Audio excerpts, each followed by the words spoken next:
All right, we'll call this Board of Selectmen's meeting to order Wednesday, December 4th at 6:05 p.m. Will everyone please join me for the Pledge of Allegiance? I pledge allegiance to the flag of the United States of America and to the republic for which it stands, one nation, under God, indivisible, with liberty and justice for all. I'd like to thank everyone for coming tonight, those who are here and those who are participating via TV. We have a very interesting and full slate this evening as we will be interviewing the finalist candidates for the town administrator position. I'm going to quickly read through some announcements and then we'll just mention how this process is going to take place. There is a box in the town hall for donations of toys and crafts for the holidays for the children at UMass Medical's Child Life Services, which is a level 1 pediatric trauma unit. Any items with hair or fur cannot be donated. The donation ends December 13th, 2019. That's a week from this Friday. Thank you to all that have already donated. Also, toy donations are being accepted at the Charlton Police Department for the children of Chip-In, which is Charlton helping its people in need. Please consider helping these children have a happy holiday. So the agenda for this evening, we have 3 finalists for town administrator. Our 6 p.m., and we're just running a few minutes behind, is Thomas Garino. 7 p.m., Andrew Gullis. 8 p.m., Kimberly Newman. Here. After that is conducted, we will take care of any other business unknown at the time of posting, and then we will enter into executive session to conduct strategy sessions in preparation for contract negotiations. We will come out of executive session solely for the purpose of adjournment unless there is any other vote that needs to be taken publicly at the conclusion of the executive session. How this is going to work, we are going to take each candidate one at a time. The selectmen each have packets in front of them with a series of questions. The selectmen will take turns asking the questions. I'll ask question 2. Ms. Spiewak I will ask question 1. I need my copy. Selectman Spiewak will ask question 2. Mr. Borowski will ask question 3. Ms. Noble, question 4. Mr. McGrath, question 5. And then we'll just continue to rotate in that manner. At the end of all of the interview processes, the board will debate and discuss, I should just say more discuss, publicly regarding the candidates. And when that is all done, everyone will force rank their preferred candidate, 1 through 3, on their notepad, and we'll tally to see who got the most number 1 votes. That said, our first interview is with Andrew Gullis. No. Tom Yes. Marino. No, Mr. Marino. Thomas It's Marino. Andrew. You need to, We that's, gotta switch it up. you gotta switch it up. Okay. Okay. He might have an issue. Andrew might have an issue with that, so. Okay. Thank you for coming. Thank you very much. Nice to see you again. So actually, we're really not behind. So thank you, and if you'll bear with us, we're going to dive right into this. Not a problem. Time is of the essence. So if you would, please, can you tell us a little bit about yourself and provide a brief synopsis of your professional career? So, thank you for having me. My name is Andrew Gullis. Sorry, I just picked up the echo. I began my career in the regional planning field. I've lived in Palmer pretty much my whole life. I got my start with the town of Palmer, my professional start with the town of Palmer, in the planning office right after I got out of college. During my undergrad, repeating myself. During my undergrad, I went to Westfield State, got an undergraduate degree in regional planning, and really was kind of looking for a path forward with that career. And this is back in 2010, where jobs in municipal government were really tough to come by. So I was kind of learning every single job there was in municipal government to try to keep my skills somewhat aligned, and eventually found my way into the Palmer Town Manager's office on a part-time position that was only supposed to be for about 6 weeks while they found a new town manager. Well, I ended up turning that into a 6-year career in Palmer, getting a master's degree in public administration at the time with the goal of wanting to be a great, well-respected town manager in the future. And during that time, I also served on as an elected member of the planning board for 5 years. Just basically building off that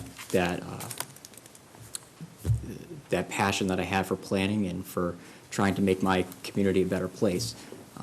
Once I had been there for 8 years, I thought it was time to move on with my management career and applied to the town of Barry, where I've been there for the last almost 3 years now. And we've done some great things in Barry. I feel that I've led that town very, very well. And when the position in Charlton opened up, I felt like it was a great opportunity for me to take, and I think that myself and this community could be a great fit together. So, and in my spare time, I like woodworking. Thank And you. I also add to that too is also in my spare time is I've been a firefighter for the last or a call firefighter for the last 10 years, and currently serving the role as captain. Thank you very much. Thank you. And I'll tell you, relax, everyone here is very friendly Thank except for you. Bill. So, And he's not allowed to ask him. so, I would have my, Except those printed. once I have my Diet Mountain Dew, I'll I come. was just gonna say, little jittery over there. so that was, I guess, to your point earlier, the obligatory, tell us about yourself. Unless anyone has a question about that, we can move into the actual.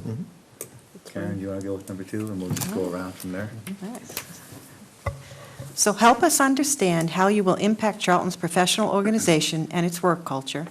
In addressing this, help us understand what your work culture is and how you establish it in the organizations you have led, how you interact with staff, and how you get buy-in from all levels of the organization and all departments. Regardless of your approach, it will be different than your predecessor. With that in mind, what steps, process, or systems, excuse me, do you utilize to help staff make the adjustment from one town administrator's expectations to another? So my work, my way of building a work culture is basically a teamwork approach. Nothing is done alone. It's all about a team. You need to be able to build a team, build a core group, and move, basically, move together as a team, whether or not that's hopefully that's the entire community that's following along with that team effort. But it's really about building trust, and that really comes into play when you're dealing with, in a administrator position where you have multiple boards, multiple different people that may not report directly to you, but it's your responsibility to make sure that the job does get done at the end of the day.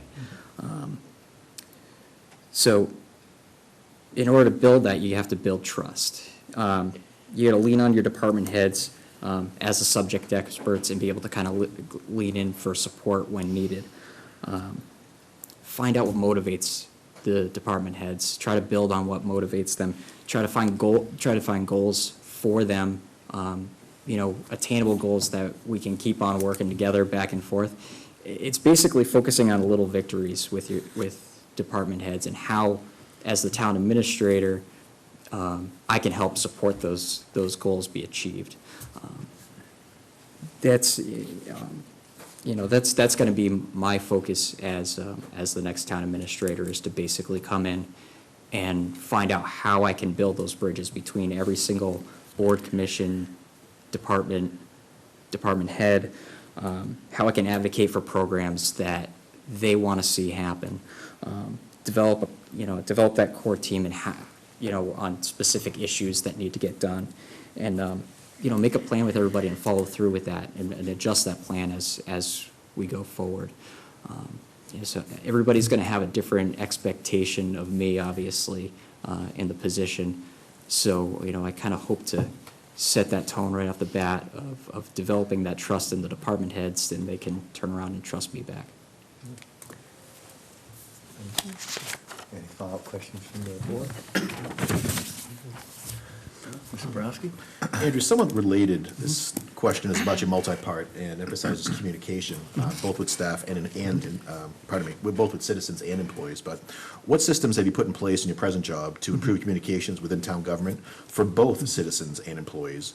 And a follow-up to that is how will your communication style promote teamwork with employees? And how do you personally involve the staff to make sure that the communication cycle is complete? So one great example that I have about, kind of building communications, when I first came into my position in Barry, we had a big issue with our finances, where there was a huge communication breakdown between our accountant's office and our treasurer's office, and it was resulting in the fact that the free cash, they were constantly missing deadlines that the state has set, to the point where free cash was certified the week of town meeting, the week before I started.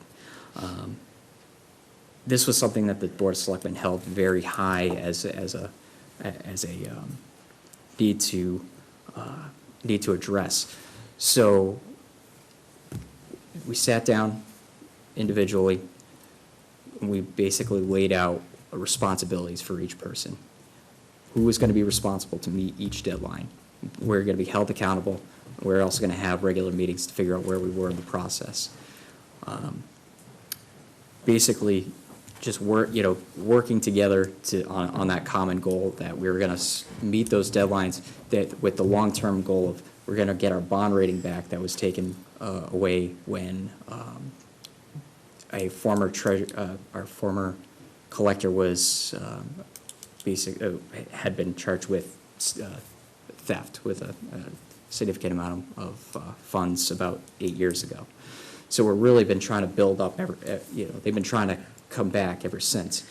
Well, in the next year, we just about hit all those deadlines. And the year after, we did hit all of those with free cash being certified 6 months in advance of town meeting.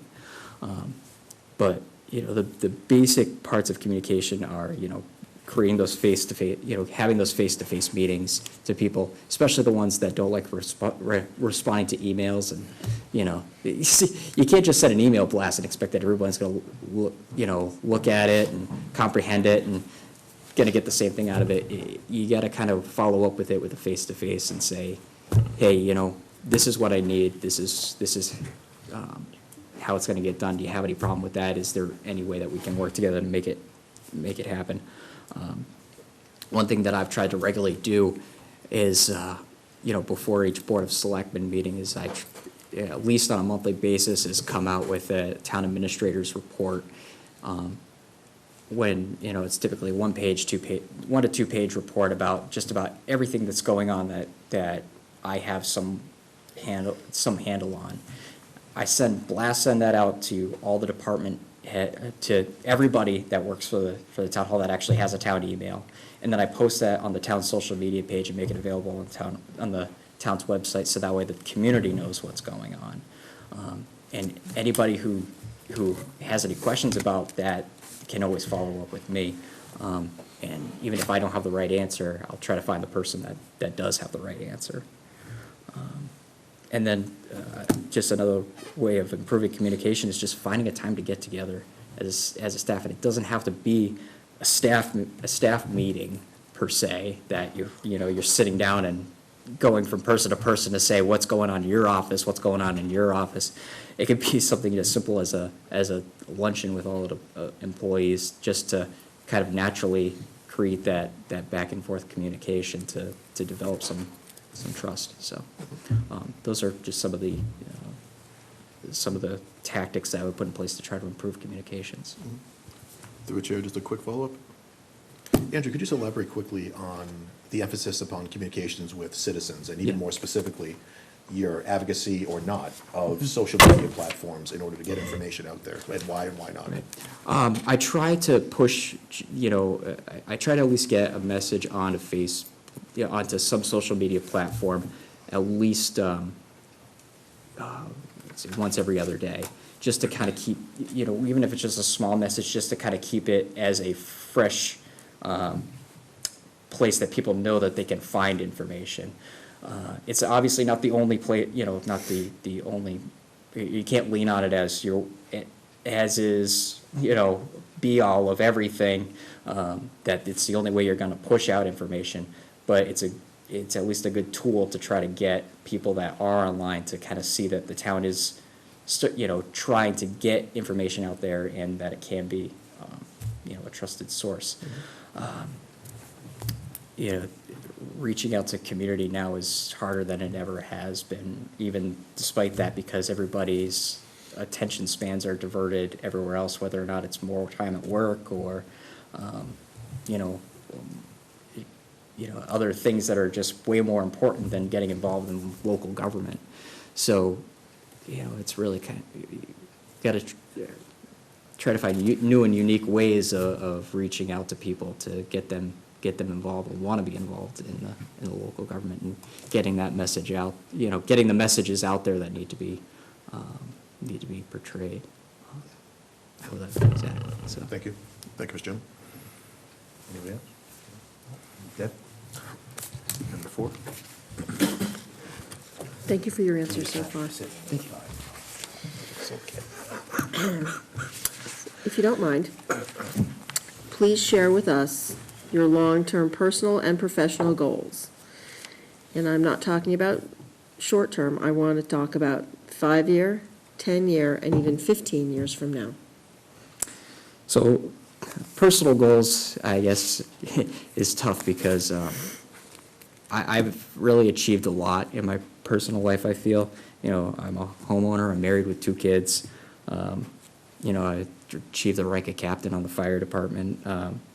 But, if there was anything that I would really strive for is to make more time for my family and be there for them, especially as my kids grow up and go to college and want to be there for everything there. But I know that at least everything that is in my professional life that makes it tough. But that's why I try to keep that open as a goal personally.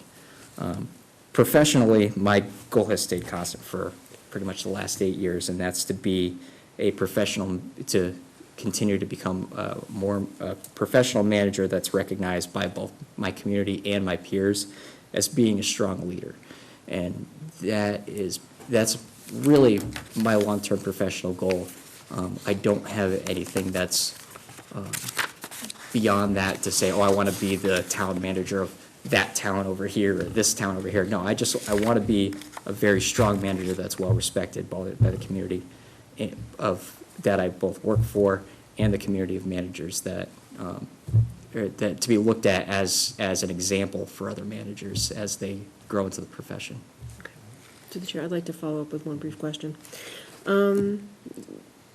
Talking about your long-term goals and working with other town managers and being recognized for your abilities, can you tell me a little bit about this organization, ELGL, Engaging Local Government Leaders? I hadn't heard of that before. Could you please tell me why you joined that and how that helps you with your goals? Yeah, I mean, it's basically a community based around kind of around young professionals that are trying to get into government, and it's for engaging local government leaders, getting them to kind of sharing ideas with other leaders across the nation that here's a unique program in Colorado that worked for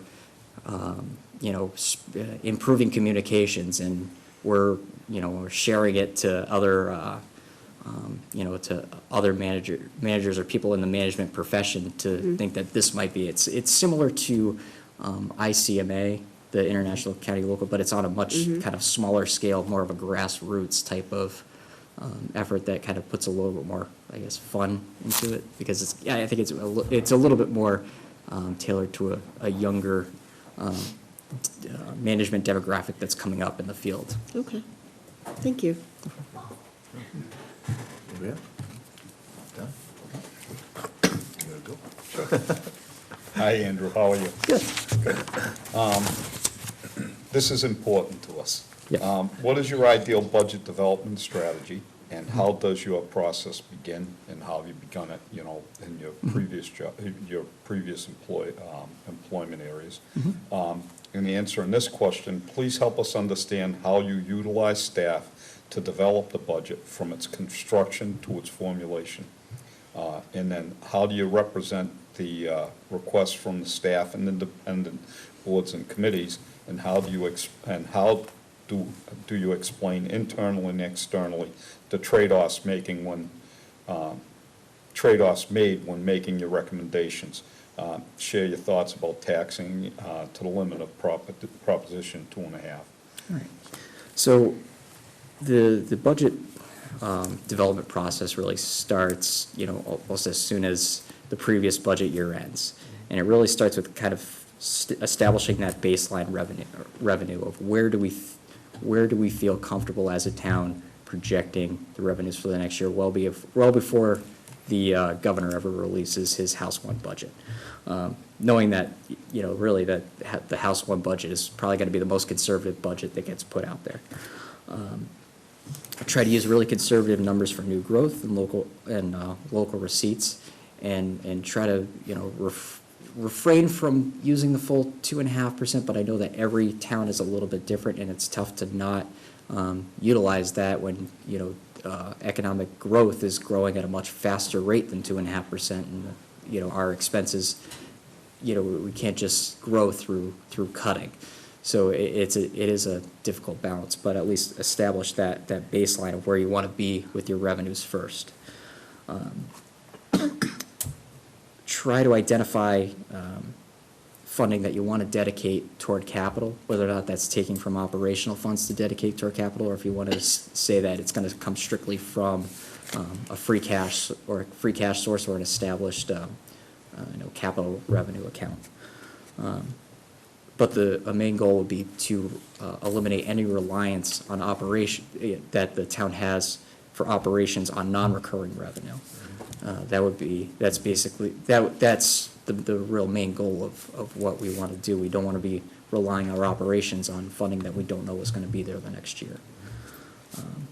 The next step starts around this time of the year, where we start soliciting department budget requests. Ask them what they want to achieve for in the next fiscal year. Are they looking to just stay stagnant, or do they have a program that they want in place? Do they need additional administrative support in their office? Is there something coming down the line from the town clerk's perspective that is going to impact elections? Like, how many elections are we going to have in the next year, and how much do we have to budget for that? We have to try to get all that on the table and figure out kind of where that is in relation to our projected revenue forecast. Have that come in right as the House 1 budget, or have it due basically back by as that House 1 budget comes in, and then establish, all right, where, compile and compare it to, where the House 1 budget is compared to where the department requests are. And that's when you have that sit-down moment with the finance committee and go, here's the flat numbers. Let's start bringing people in, ask them what their requests are, build upon why people feel that there's certain increases in their budget requests. Set your contractual obligations, your debt obligations, put those in as hard numbers that aren't going to change. And then the rest of the process, as you kind of hear from your committee, it's that back and forth process with the finance committee. I know it's easy to sit there and, as an individual, go through and make a lot of budgetary decisions, but they need to be open. They need to be collaborative. You can't just take a budget and throw it in front of the finance committee and go, "This is the budget you guys need to pass in order for it to be balanced." One thing that we did this year with the town of Barre is we implemented a new software program called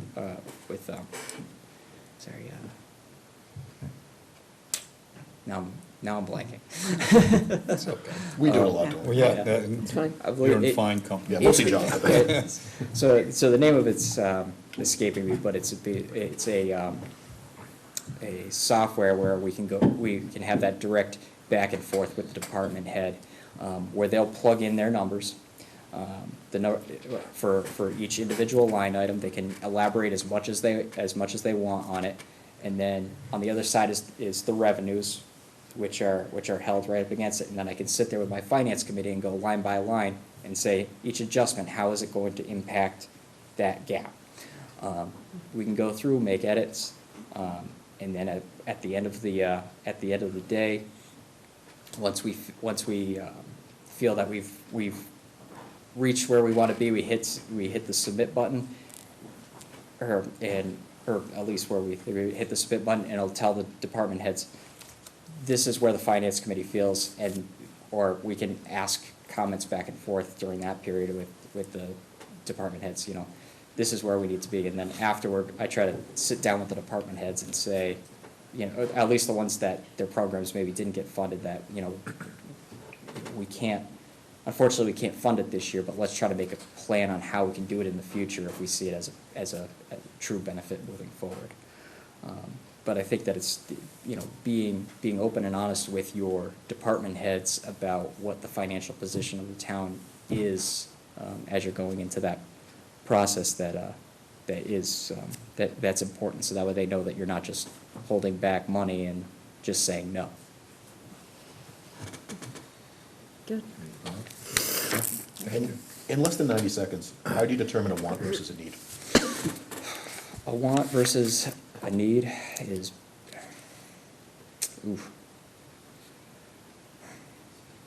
is it going to, to tell you the truth, I'm really blanking on that.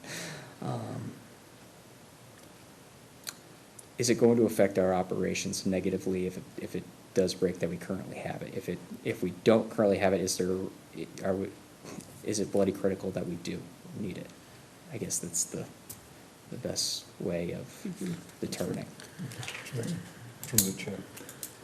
Just to follow up on Bill's question, want and need. Do you make them do a, would you make the person or the committee or department that's looking for it, would you have them do, the pluses and minuses of it, make them prove it to you? I'd work with them to try to determine that. I wouldn't want them to come and do that in a vacuum, or else you're just gonna get positives. Kind of bounce things off of them and ask them, here's I see this as a negative. Is there a reason why you don't see it as a negative? And try to really determine how that balances back and forth with what their true needs are, and try to develop really a 5-year plan that you're trying to get the things that are true priorities to rise to the top, as they're always that number one priority. They'll rank it, they'll put it as a number one. It might not happen one year, but if the next year it completely falls to number 4, it's obviously not really a need, it's more of a want. So I guess, in that budget development process, creating a capital plan, because typically that's your needs versus wants is on the capital side. That's gonna be, the true, a real test of pulling it out. Anything else? Also, Okay. Forgive me, I'm losing my voice. How do you expect to familiarize yourself with the community, the professional organizations, and the various boards and committees if you become the next town administrator in Charlton? Additionally, please share with us what performance expectations you will have of yourself after your first month on the job, 3 months, and 6 months. So, to familiarize myself, it's gonna be those face-to-face meetings, to try to build the teamwork right off the bat. Going to as many department heads as go to all the departments, going to all the boards and committee meetings that I can get to.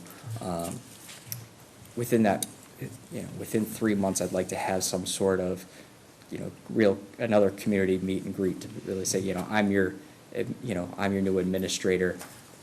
Let me know what your issues are. Let me know what you need me to work on. How can I better reach out to the community? You know, that, in that first month, it's really gonna be to try to, you know, kind of like that speed dating round of trying to get to all the, to get to as many people as I can, to get a sense really of what their needs are. But also to, in that first month, is to try to get a firm handle on the budget itself. Because, you know, right now is, you know, we're right in the heat of beginning budget time. So getting a quick read and a very strong handle on that is gonna be key. But then also getting up to speed on some of the more, you know, bigger issues in town, like the, you know, the current status of the LNG project or the Valley Green Grow issue, and also with the, you know, the public safety building proposal. Where does that stand? What is the, you know, and kind of really in that first month, where does it stand is gonna be the most important thing.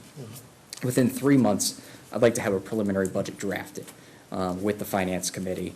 But that would be, you know, kind of like that first, at least the first draft done should put us right about almost town meeting time. It's hard to believe that 3 months we're already talking about town meeting, but maybe that's more of a two-month thing. But again, in that 3-month period, I'd like to get an off-site meeting scheduled to try to solicit that community input. In that 3-month period, I'd like to also have a plan in place of how we're going to move forward with the public safety building. You know, or public safety or fire station, or however it is that we as a community feel that we need to go forward. What were the issues that held it back the last time, and how can we amend it to make it you know, truly beneficial for the community. But I'd also like, in that time period, also like to meet with the business community, Chamber of Commerce, and figure out how the town itself can better support them. In that 6-month period, should have a final budget passed. I hope to establish some firm goals with you guys to what your expectations of me are, and establish some short-term and long-term establish short-term and long-term goals with my department heads, and figure out what their goals and initiatives are. And then hopefully in that 6-month period, we've also got that public safety building up and, you know, kind of moving forward in the direction that we have determined. So that's my plan. Any questions from the board? No? Okay. Number 7. Sure. All right. So please share with us 2 contentious and difficult situations, one successfully and the other not, you have dealt with professionally. How did you resolve the successful situation? What was the outcome? What happened with your unsuccessful situation? How did you manage the unsuccessful situation so that both parties could move forward constructively? What did you learn from both experiences? So, for my contentious issue, the successful contentious issue, I like to point back at that financial situation that I had come into in Barry, with the lack of communication that was happening, and really, you know, my tenure began right on the heels of all 3 Board of Selectmen members being recalled and replaced. So I started with a brand new board with a difficult finance situation and limited communication. So obviously, you know, I have my work cut out for me. But that was, you know, it was that team building approach that got us to where we were, and you know, we worked on that communication between the treasurer and the collector. It improved. It wasn't the best personal relationship. They didn't go out for cocktails after work or anything like that. But you know, we got to the point where they were, you know, they worked professionally together, and eventually, the treasurer did decide to move on in her career. We brought in a new member of our team, which just you know, we found the right candidate that matched our accountant's personality and matched the rest of the finance team, and you know, and that really kind of sparked us to the point where we're really, a well-oiled machine now and hitting our goals, and we're hope that within the next 3 months, we're actually gonna get, reapply for a bond rating and get that back, get that reestablished, so that we're right on the edge of that goal that we're extremely proud of. Also, we got a community compact grant through Division of Local Services, which has helped us establish new financial policies in town. So we made a full policy and procedure manual with their assistance to kind of go over every, every aspect of what is expected of who, and how we're gonna meet those deadlines. So we're currently working on the process of fully, we had that project completed with DLS about 6 months ago, and we're still kind of weeding through the process of getting the full board to kind of go through each policy and procedure and give it their blessing and officially making it the policy and procedure of the town. For my unsuccessful contentious issue, I go back to my time in Palmer when we dealt with the Mohegan Sun issue. And that was, casinos in Massachusetts was basically marijuana before marijuana. We had a full, Palmer was the epicenter of where the first casino wanted to be. And, for 8 years before casino gambling was ever legalized, it was that a casino was gonna come to Palmer. And a lot of people kind of hedged their bets that the casino was gonna come to town. And, there was a lot of people that really didn't want to see it, and it created a lot of contentious issues on both sides of the fence, where the community really was split right down the middle, and there was a significant amount of false, exaggerated information that was pushed out there, including that even though the town was getting a tax benefit of $15 million a year on paper from this. From the casino proposal, the schools wouldn't get a dime of it because it wasn't explicitly written in the agreement that the schools were going to get anything. And, with the amount of traffic, there would be 5 miles of traffic, there'd be a 5-mile backup off the Mass Pike constantly for the next 10 years. Traffic just wouldn't move anywhere. So, unfortunately, in that time, we didn't, as a management group, do enough to bridge the gap and find common ground with the proposal, with the community itself, and our reputation and what we put out there didn't really represent what the town's feelings were on it. And ultimately, it ended up, because the host community agreement had to pass by a referendum vote before it ever went to the state for consideration, it failed by 51 votes with an 82% turnout. So it was a real humbling experience about how much communication is really important, and making sure that when you have an issue like this, that you're soliciting that you're truly listening to the comments of the community, that you're showing them that you are listening and trying to get that input into play, and not just waiting until you kind of already made the decision before you start listening.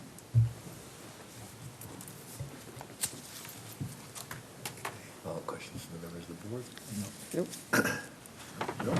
Two good examples. Yeah.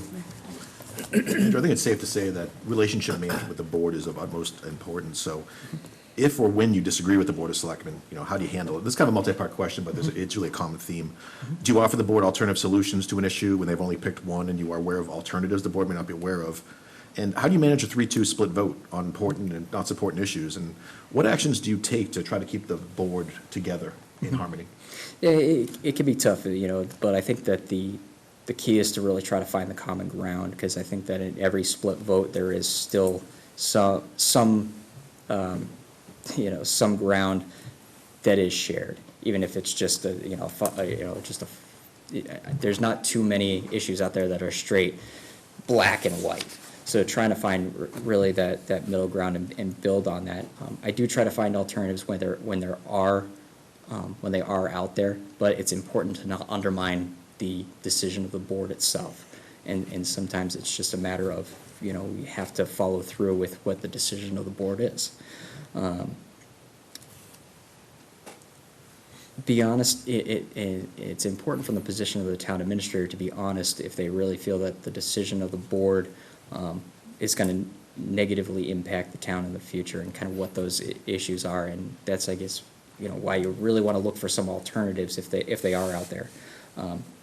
I did have one example of that when I was in my time in Barry, is that you know, with that turnover, with the turnover of selectmen come new ideas that people bring to the table. And one of my board members felt strong that the town should take over the operations of the transfer station. That is currently, the town owns the property, but they subcontract out the management of the transfer station at no cost itself to the town. It's basically the sticker fees run the facility, and you know, so it's all user fee based. The individual select board member and on a 3-member board can, you know, one selectman is very, you know, is basically that 3-2 split. So it was clear that with the way that trash has been, or recycling specifically is performing, that was a really risky endeavor. I think he might have seen that as a big boon, you know, a good future boon to the town, that, hey, if somebody private is willing to take it over, if the public domain took it over, we could make that, you know, we could make that money too. But, you know, given that future projection of recycling and everything, I thought it was very, you know, very risky. So rather than straight up, you know, throwing it and saying, you're wrong, I said, well, I'm not a trash expert. So why don't we put together a committee of people who do, you know, that live in town, that might have some exposure to this in their, you know, professional life, or do some sort of background and really study the issue. So, you know, we were able to kind of table it and let them do the work. So within 6 months, they came back and said, this really is too risky. The town can't take that on. And I think that helped, kind of put him in the position of saying, okay, you know, I brought the idea to the table, but at the end of the day, you know, me proposing the idea to at least have a committee, study committee put together to look at it, kind of changed his mind and put us in the right direction. Thank you. Dan, you want to go to number 9? One of Charlton's most valuable assets is the Route 20 corridor that runs through town. So what do you think, and how would you strategically plan to take advantage of the economic opportunities available to the town on Route 20? The key around building around Route 20 is going to be trying to balance new development there with the rural, you know, the remaining rural character of the town, and not just kind of sacrificing itself to be, you know, box stores every, you know, 100 yards. The town it appears that it has a active economic development committee that worked with the planning board to establish a village development plan for this area. And that would kind of connect this part of town right up to that Route 20 corridor to establish a village center district. I think that's a good start. I think that the key is going to, a key with that is to work with the regional planning commission, the planning board, the economic development committee, and especially Mass DOT on what their future reconstruction plans are for that, because we've seen that on the Brimfield side of Route 20, they got rid of the 2-lane highway and brought it down to 1 lane. Do they already have something in the works that says they're going to do something similar over here that they haven't looped us in on? So it's going to be kind of bringing all those people to the table and trying to develop a long-range plan of that corridor. Some of the examples that I've dealt with similar to that is, you know, through the Community Compact Program, the state, we in Barry established an economic development plan, but we also partnered with 4 of our other towns and received an additional grant to establish the position of an economic development director that serves all 5 towns. So it's kind of, really somebody who can both help advocate for the plan and also try to manage it on the other side to not only help yourself, but also the towns around you, and make sure that that you're not just looking at Charlton in a vacuum, but it's everything that happens on Auburn's side and Sturbridge's side that eventually, affect us at the end. So I would say the first step is making a plan, and then it's working with everybody else to kind of see it through. And if that means, offering some, going through the process of offering a tax incentive financing program to help something come off the ground, then we can work together as a board and make that determination. Thank you. So realistically, we have time, I understand, for about one more question. So John, do you want to do the honors with number 10? Sure. Andrew, what do you see as the three top issues facing the town? I'm sure you've done some homework. Yeah, I've so- done some homework. The Valley Green Grow issue is, I would say, a very primary one. It's, similar to that Mohegan Sun issue. It's something that's divided the town. We have to try to find that common ground of coming back together, and, the next town administrator, and hopefully myself, will be tasked with really charting that plan forward and bringing everybody together. The LNG facility, I know the town is going to have a little less of a position on that, but at least working with the utility, and finding the way to make it an economical development moving forward. And also the public safety building, and how we're going to move forward with that and make it a realistic proposal for the townspeople and for the public safety departments that really need it. But I also want to add in that, improving our, looking at our housing stock and making the town pedestrian friendly is also a huge issue. Because as people have lived in their houses for their entire lives, they slowly become more and more unmanageable, but people don't necessarily want to move.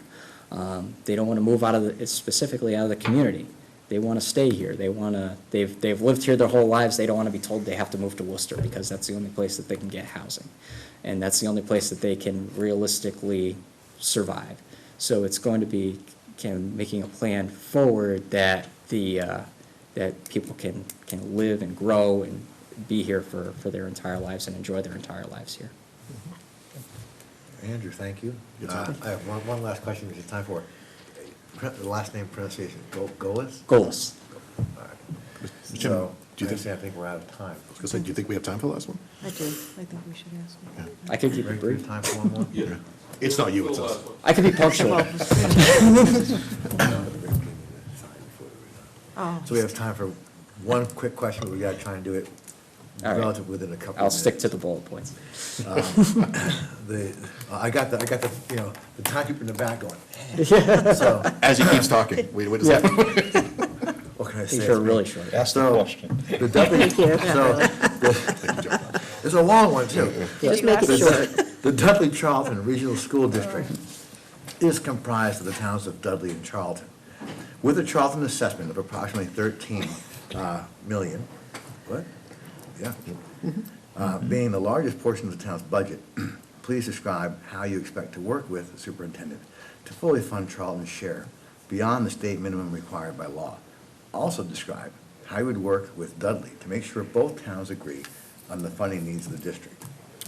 So the key to that is going to be keeping that open communication with the superintendent in the business office, and looking at communication far beyond just what the fiscal needs of the school are. But in that, being open and honest about the town's financial position and what our goals are, and that it can't just be a one-way street of the school demands and the town gives. We have to be realistic with them about what our expectations are as a town, and then also including Dudley in that conversation about what their goals are, and making sure that those align with how we really want to fund the school district.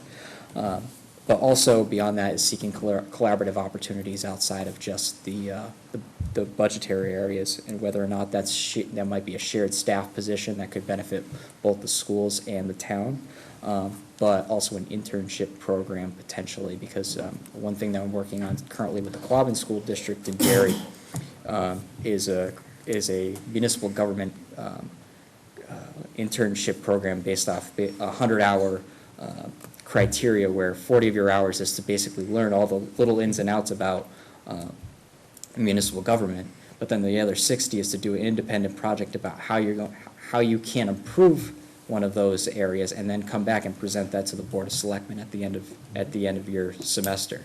So it's little things like that that can help improve the communications both between the town and the district. Okay. Excellent.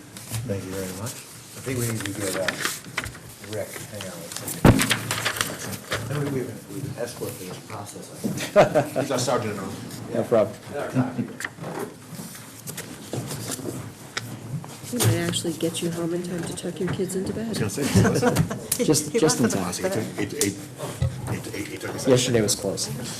Yeah. Yeah, Andrew, seriously, thank you for coming up. Great to meet you, too. Vans versus Chuck Taylor steel permits? Do you want a couple of minutes in between candidates? Sorry. We're not gonna do, sorry. No, I'm just kidding. We'll furnish you. Yeah, it's what we do. My wife takes over the entire closet, so I don't get instructions. I respect that. I told her to pick out my outfits. There you go. Thanks, Andrew. You want a That still couple of minutes to happens. collect your thoughts? Yeah. Do we need to sign? 2 minutes. Oh, yeah. Mary needs a sign. Who's the next Yeah. Do one? we need a recess? Oh, We've got 5 minutes for our next one. Okay. Okay. So Rick, Wasn't that we'll bad. go for 7 o'clock for the next one right on Yeah. time? That's a long time for us. Okay. How you doing, David? Yeah, sick again. I thought I was getting rid of it. It was Yeah? all-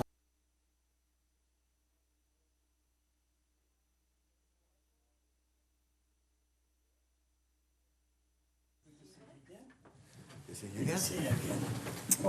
Hey, Tom. Nice to see you.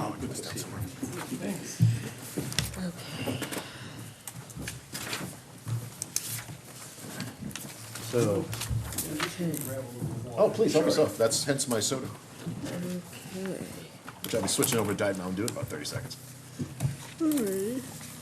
That'll lie. Sounds like a good idea. I'm not gonna give him Del one, so it works. I'm gonna go in late John's tomorrow. quite dapper today, by the way. Thank you. You look like you have some like Englishman professor. We're animals for adults. Smooth. That's awesome. So, You can dress you guys up, but you can't take you for anywhere. Tom or Thomas? either or is fine, as long as you don't call me Tommy. Okay, Thomas is all right. I promise you, I won't. Yeah, well, that won't ever be an option. Yeah, I won't do that, so. So I wanted to just give this to you to hand around. It's Oh, just a okay. copy of the budget message that I gave in 19. I have 20s too, but just give you an idea of how we work collaboratively and put that together. Thank you very much. An org chart, how very nice. Yes, so what we're gonna do is ask a series of questions, and we're gonna go around the table and we'll take turns. Everyone gets to participate. Yes. Yeah, you know, I should, just to catch you off guard. No, but I already wrote it down. We're going the Okay, same way. all right. I'm So- going to mess you up a little world up. So Tom, if you would, please, would you tell us a little bit about yourself and provide a brief synopsis of your professional career? Sure. I'm a Franklin County native. I grew up in Greenfield, Mass. Spent most of my youth there. Community college in Greenfield, University of Southern Maine, as you can see on my resume. Did a lot in the public sector, did a lot of town management things early on in my career, and was fortunate enough to be able to try both economic development and then onto the Massachusetts Rural Development Council for 10 years. And that was an exceptional opportunity to learn facilitation skills, learn how to work with diverse groups of college professors, did community visits in this area, learned a lot more about mid-sized towns. The funding fell out of that federally and went back into municipal management. down in Bourne as an interim for 90 days and was there for 14 and a half years. So that's the synopsis. All right, you can keep going, So help us to understand how you will impact Charlton's professional organization and its work culture. In addressing this, help us understand what your work culture is and how you establish it in organizations you have led, how you interact with staff, and how you get buy-in from all levels of the organization and all departments. Regardless of your approach, it will be different from your predecessor. With that in mind, what steps, process, or systems do you utilize to help staff make the adjustment from one town administrator's expectations to another? That's a very long question, and I will try to hit as many of those points as I can before I ask for clarification. One of the things that I believe I have done well in my career is to be able to get folks, be it department leaders, citizens, elected boards, to come along for a collective vision. And that really will come from the select board. You will set that tone, and I will bring that forward. Transitioning from one administrator to another, especially with staff, is going to take group meetings. It's going to take one-on-one meetings. It's going to understand that they know their jobs, the police chief, the planning director, whoever, better than you know their jobs. And to be sure that you are a player's coach, if you will. I guess that's the way I would try to describe it, trying to be a player's coach and work with the department leaders. Don't micromanage the departments. They do know what they're up to, but certainly add guidance if necessary, and where there needs to be corrective actions from time to time, given the way the charter is written in Charlton. There's not a lot of appointment power. A lot of the different professionals work for, are hired by and work for the elected boards and so forth. That is a bridge that needs to be crossed as well, working with those elected boards to get them to buy in on how we want to work with the staff. So, and it's not just department heads that have a transition.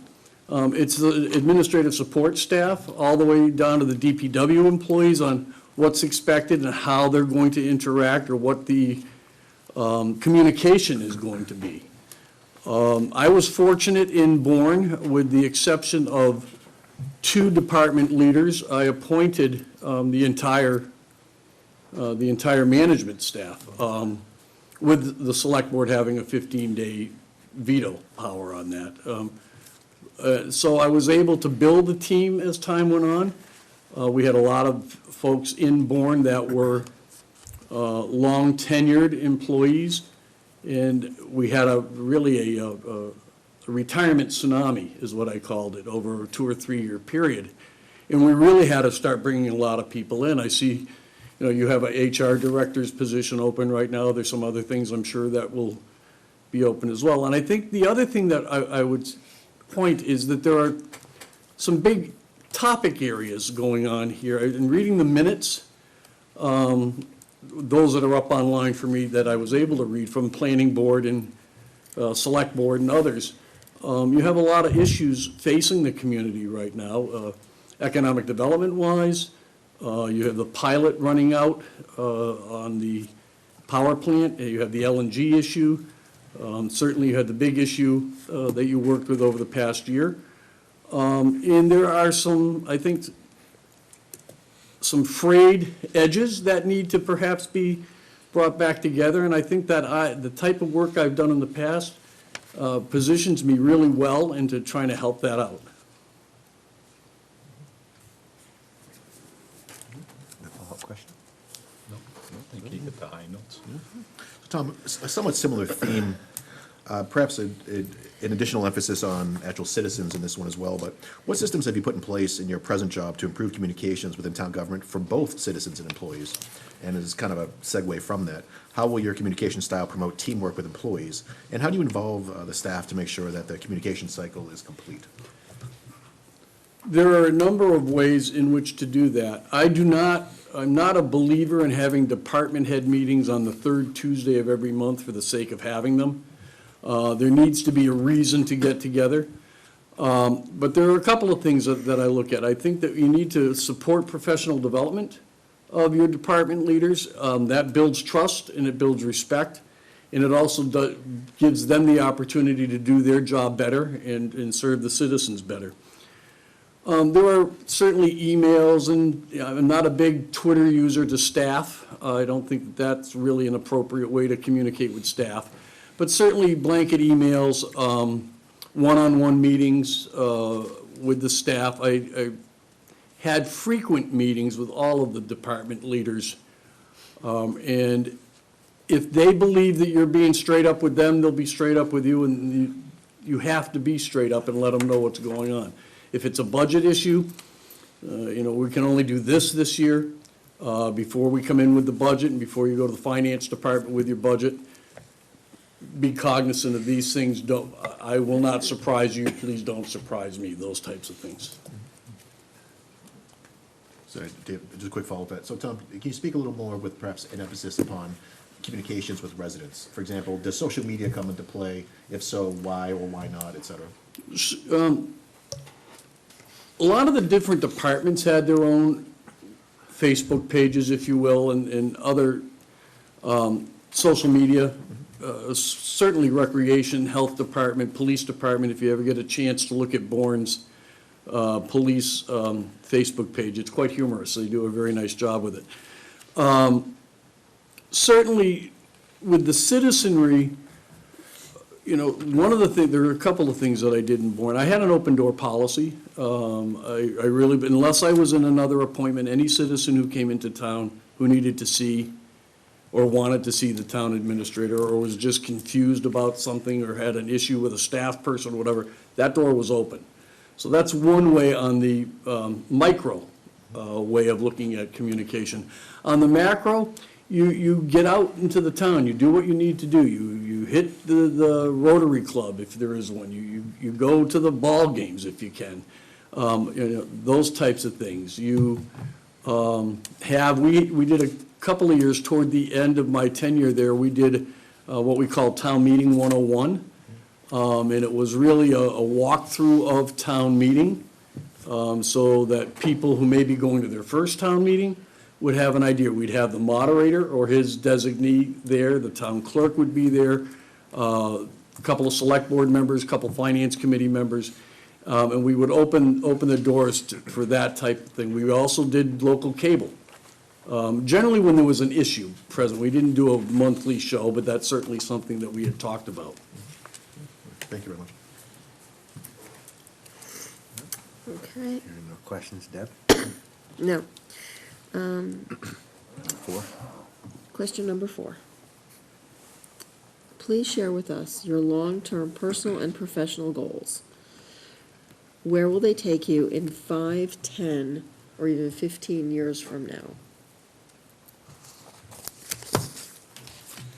Well, when selected for this position, it is my intent over the next 5 years to bring the culture of the town, the department leaders in the town, onto a path that we're all walking together.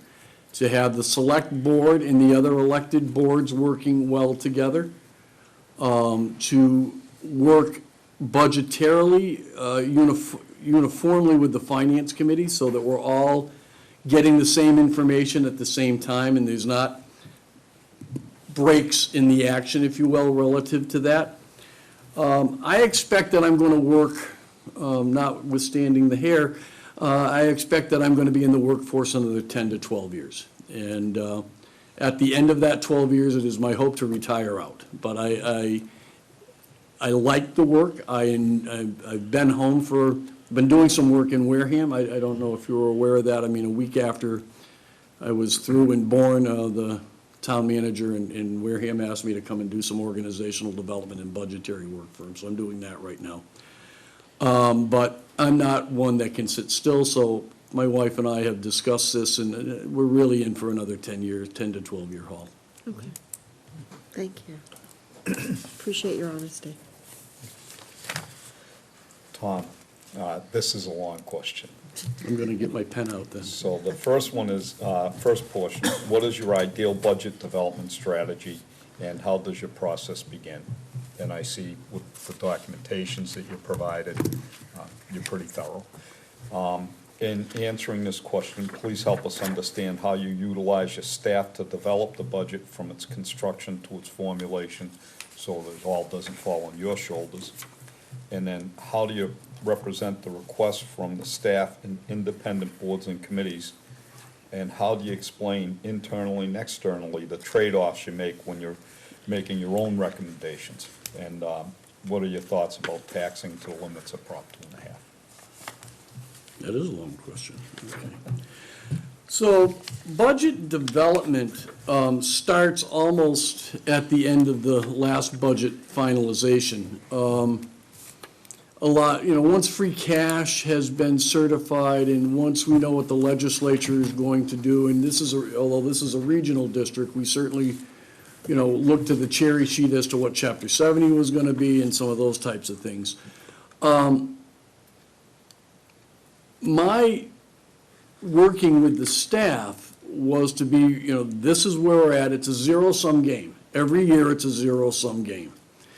And the finance department really was the inputter, if you will, if there's such a word, of the numbers. I worked on if there's new staffing, what are the priorities of the select board? What are those types of things gonna do? I would go to the finance director and say, okay, we know what the bargaining agreements are for this year. Let's get those numbers plugged in.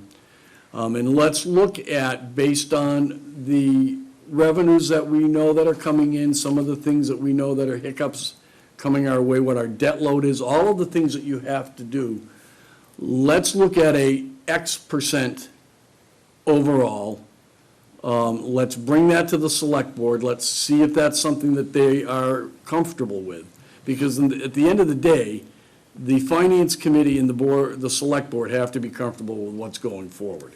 And if we don't work together in putting that process in place, then there will be friction once the budget is presented. The department leaders generally and I would meet twice to 3 times during the budget process. Once there'd be a department head meeting about this is where I think we're at, this is where I think we need to be.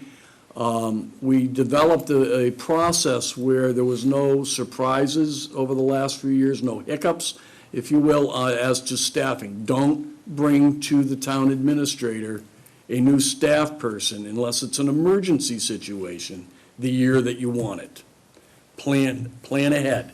Plan on what you're going to be looking for so that we can plan and look at those competing interests and see what we can do this year, what we can do next year. Are there ways to combine staff to free up some money for something else? You're not overstaffed in Charlton for the most part, based on what I've been able to see. But there still needs to be expectations and a process for the department heads, how they are to bring things forward. Did we have a really bad winter last year, although you were able to keep that up? Did you have problems getting contract plowers if you need those? You have about 90 miles of road in town, and are you able to do that all internally, or do you get contract plowers? And I know we had problems with the rate that we were paying because the state was paying a lot more. So we had to take care of those. It's that stuff that's not real sexy, but it's things that you have to take care of. Then we would meet on the budget itself. We would go through each line item, and I would expect an explanation of each line item. Our software package allowed for that.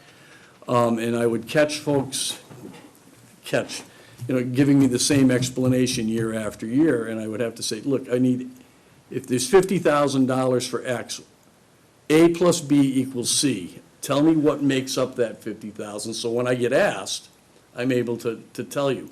We met also jointly with the Finance Committee for many years, for all budget meetings. The select board would have separate meetings, but we would meet jointly so that the department heads would come in, they would have a chance to present their budget after meeting with me, but everyone was hearing the same information at the same time, so there wasn't a 2-week lapse where things could change.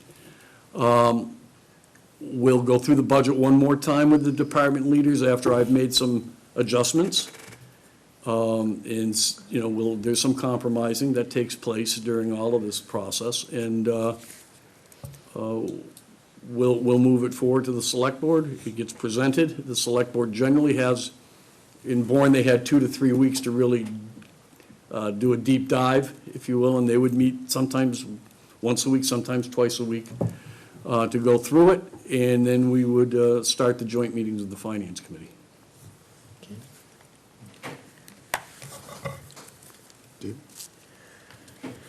David, David, your turn. sorry. Did I hit all of the parts of that? You did.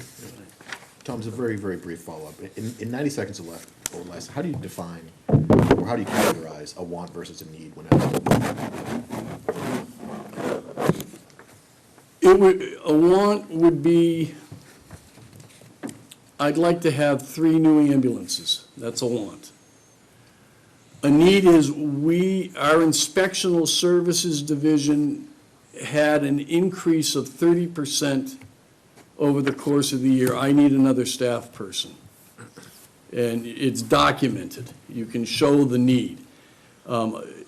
There's lots of wants, but it has to be documented. There has to be data behind what the need is. Thank you. Thanks, David. So Tom, how do you expect to familiarize yourself with the community, the professional organization, and the various boards and committees if you become the next town administrator in Charlton? Additionally, please share with us what performance expectations you will have of yourself after your first month on the job and after 3 months and 6 months.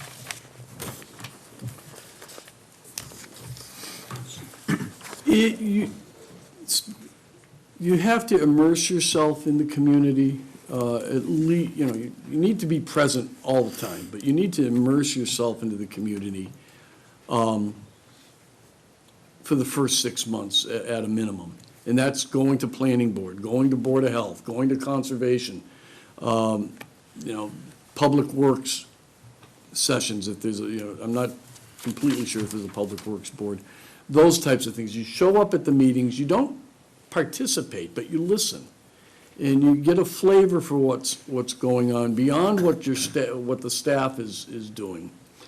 As I think I said a little earlier, you hit the Rotary clubs, you go to those types of meetings early in the morning generally, and listen or present if they ask you to. You know, you go over to the library, maybe there's a parent-child group meeting at the library on a Tuesday afternoon, you walk over to that. By the way, a little off the side, you have just a marvelous library. I spent some time in there a couple of weeks ago, and it's just fabulous. Those are the types of things you do. And on performance, on the first 30 days, am I understanding what the select board really is doing? Do I get what their priorities are? How do I ask the questions if they're not? Again, it's a sit back and listen and try to absorb as much as you can. Do a lot of homework, do a lot of additional reading, if you will, or talk to town council as well to see what the major issues are there.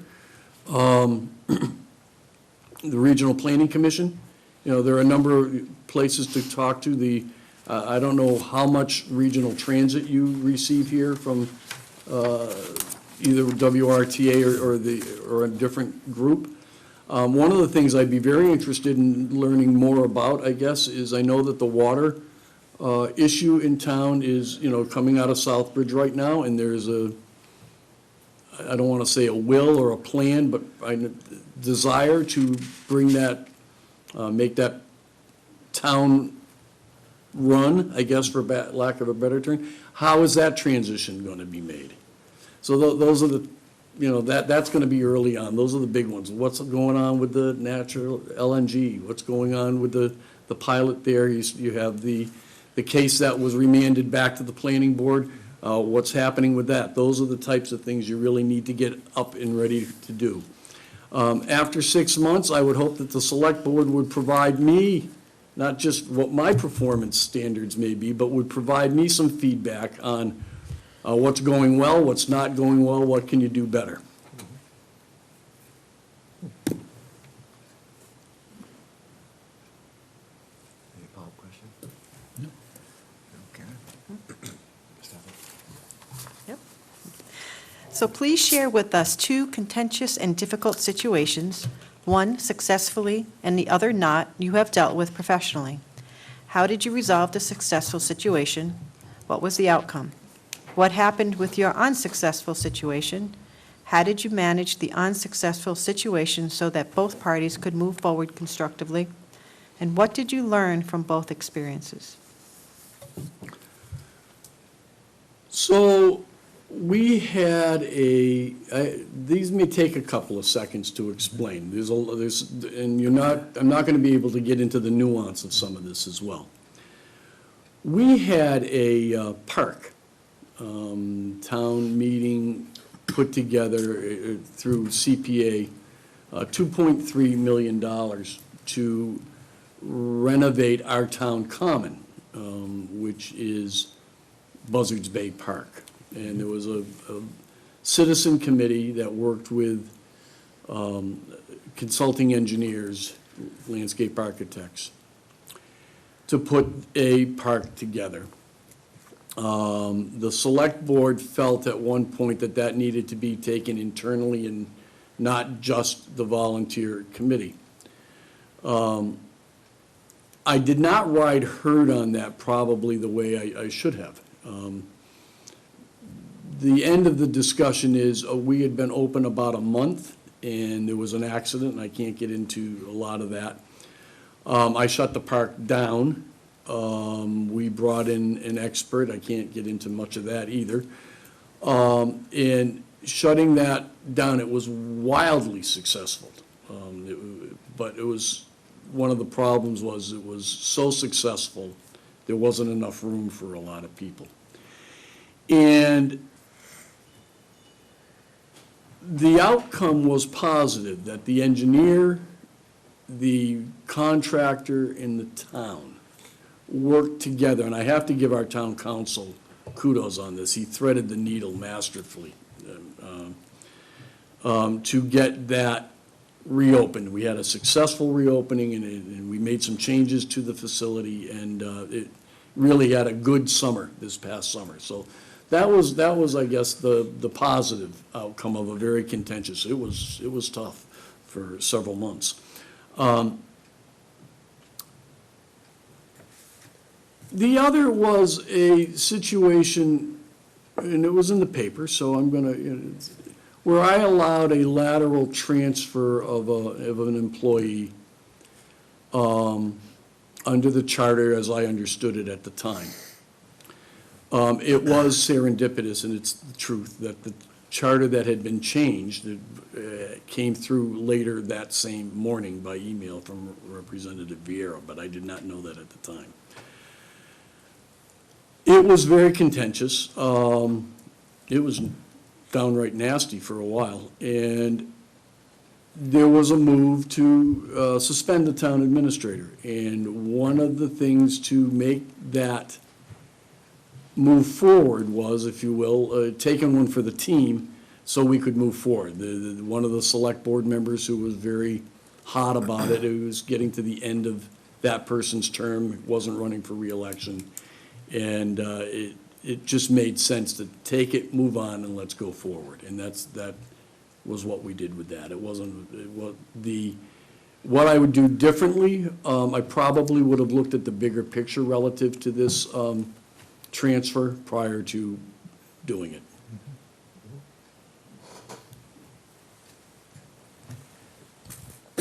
You know, we do, we're all human, and that was a mistake, and if I had to do it again, I probably would have done some things differently. Everybody makes them. Any day you make decisions. Yep.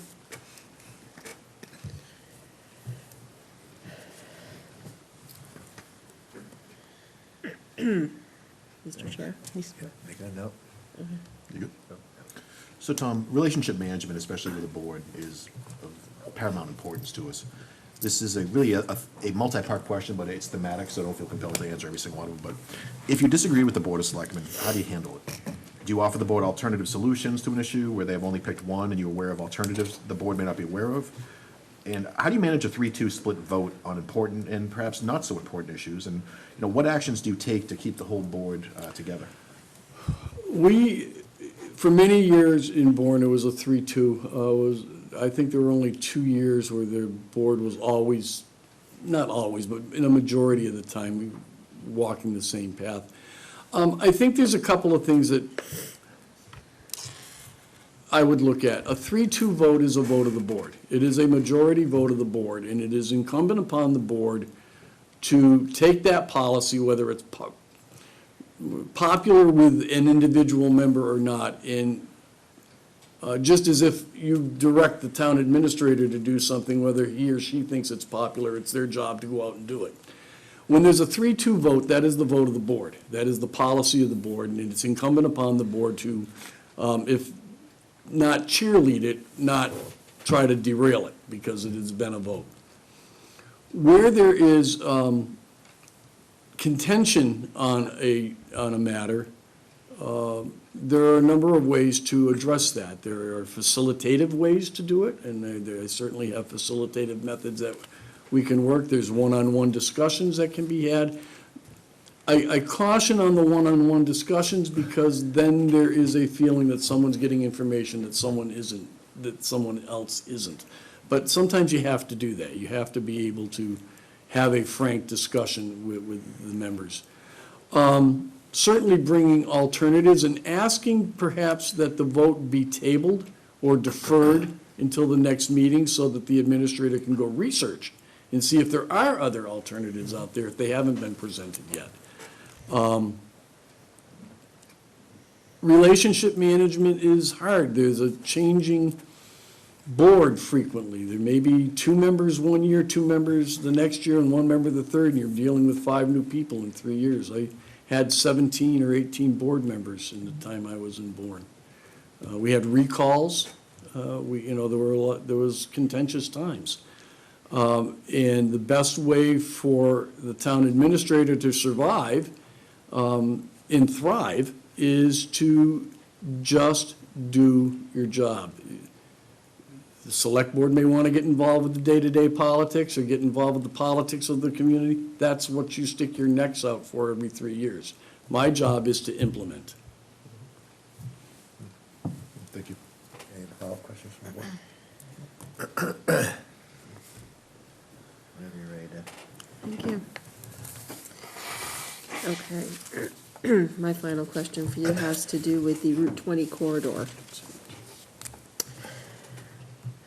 How would you strategically plan to take advantage of the economic opportunities in the area, specifically going along the Route 20 corridor through Charlton? Couple of things. It doesn't happen overnight. There's not going to be shiny new skyscrapers going up overnight. You need to get the town planning board, the town planner, to work with the board, to work with the regional planning agency, to certainly work with MassDOT, because you have a right-of-way issue in there. You need to know what those rights-of-way are. What is your current zoning? Is there specific zones there that allow you to do some different things, or can you change your zoning relative to height requirements? All those types of things that you can look at. Is there something with the state, Mass Development or DHCD, that you can look to relative to being an enterprise zone or an opportunity zone type thing? And then how do you market yourself? Branding is really important. If you just look to the city of Worcester as an example, 15 years ago, you wouldn't have thought that Worcester was going to be, doing what it's doing, but it was a lot of hard work, and it was branding. I would work with groups like the Buxton Corporation. They are a company that does, they will do some analytics to see what kind of businesses would be, retail and otherwise, would be advantageous to be on that section of Route 20 and extending it out from Sturbridge and so forth and coming in the other way, from the Auburn area coming in. But there needs to be citizen buy-in as well. The idea that you can go out and do development and not have the citizens backing you, there needs to be, I'm sure there'd be some town meeting articles relative to zoning, grant funding, how do you get MassWorks grants? In Bourne, we did a lot on our Main Street. Our town planner was phenomenal with that. And we worked a long time to get a really dilapidated Main Street coming back. It's not back yet, but it's coming back. The park was a piece of it. There's a couple of new restaurants in town, a new hotel on the canal. But it took, it was a 10 to 15-year process to do that. I'm not saying it'll take 10 or 15 years here, but it certainly isn't an overnight piece, and it needs to be well thought and planned. Are there infrastructure issues that you have there? Is there wastewater capacity there? The water, is there enough water flow out there? So there's the gritty stuff underground that's not pretty before you start building up. And you want to be sure that you have that available. And I don't know this, but does the east-west corridor that they're talking about relative to train service, is that coming up the Route 20 corridor, or is it taking a different Mass Pike corridor? How's that going to be affecting the town of Charlton as it moves on as well? Are you prepared to put the amount of housing in town that you may need to complement the economic development as well? So there's lots of things to think about. Thank you.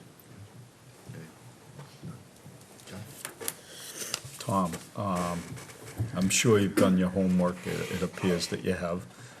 What do you see as the three top issues facing the town, just a quick glance that you've given it? They're multifaceted, I think. In reading all of the summaries that were provided on the town, there was a common theme that Richard put together, when he was putting the recruitment piece together, that there needs to be I think, a better sense of mutual mission moving forward between the various elected and appointed boards. So that's kind of an internal thing, and I think we can work on that and get there. Certainly you have the LNG issue, I think is big.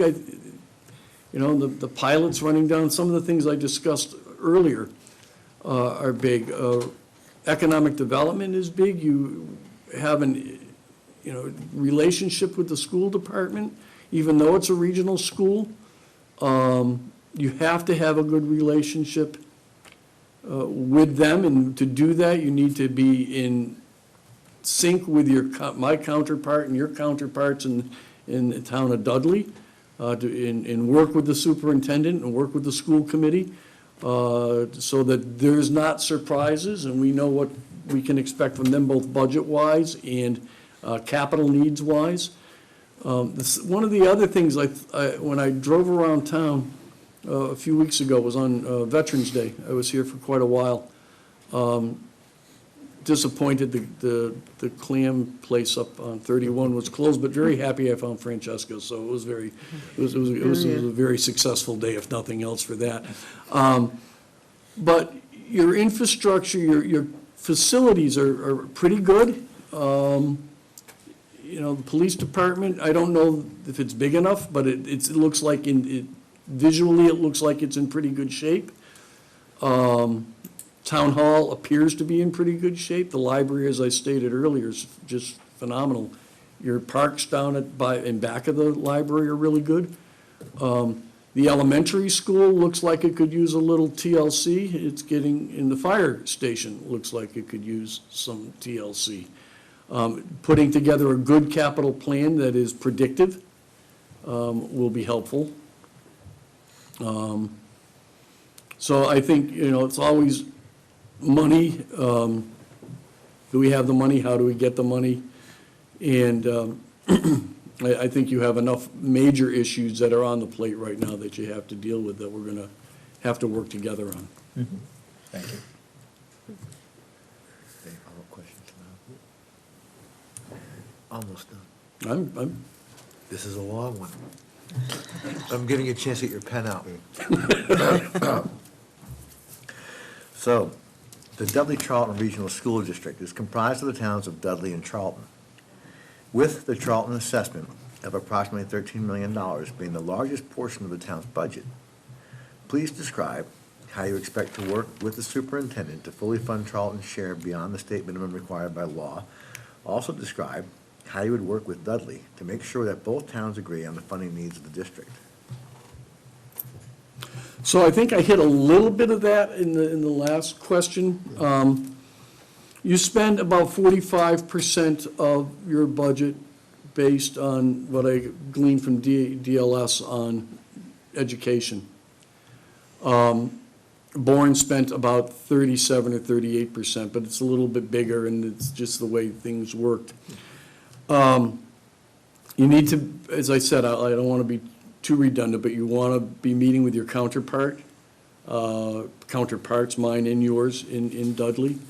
You want to be working with the regional school committee, let them know what's coming up as big things for you.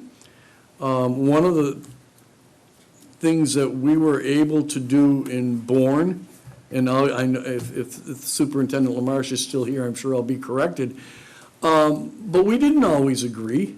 I would send over a number, and that number wasn't cast in stone. It wasn't an idea, but we had been known to work it out. We would go, there was one time we went off-site and went out of town, had a cup of coffee and talked about it.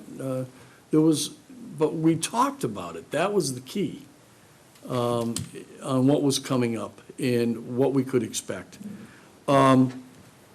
If this new funding formula that the Commonwealth just passed, if that's going to mean a big increase to the regional school district, which I don't think it is based on the way they were putting it toward the gateways. But if there's an increase, how does that offset what we do, from an appropriation standpoint? Are there any one-time revenues that you coming in there that they can work with? You don't have a big, one of the things I did notice is you're very fortunate. You don't have a lot of tuition out, sending tuition. It's not, which is a real compliment to your school system as well. And so I would meet with the superintendent. I have a familiarity with the superintendent, and certainly can continue that relationship forward. There's not going to be unanimity, but you try to get the compromises where you can. And if you have an increasing school population, you're going to have to understand that there's going to be an increasing cost with that increasing school population.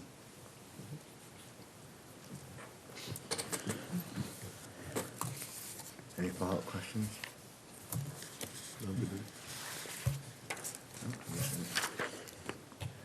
Hearing none. Tom, I would say thank you. Wow, Yeah, that was, thank you. thank you. As I made, went through 11 questions pretty quick. Yeah. We're actually on time for a second. We were actually on time. Yeah, Okay. which No. is a big win for us. I appreciate the board having me in. I think I'm going to take a second here because we're on time. I believe that I bring to the table not only a little of this, but the ability to bring different groups together while being able to manage the budget, the budgetary things and work with the board. Bourne was very challenging. It's a tough town. And we were able to do a good job there. So it is my hope that I will be able to do the same for your community. So would you or the board be opposed to one quick follow-up question to number 11? I'm fine, that's good. So, just to your point about school populations increasing and the public having to understand and accept costs increasing, how would you explain the costs increasing to the public if the school population actually was decreasing continually? Well played.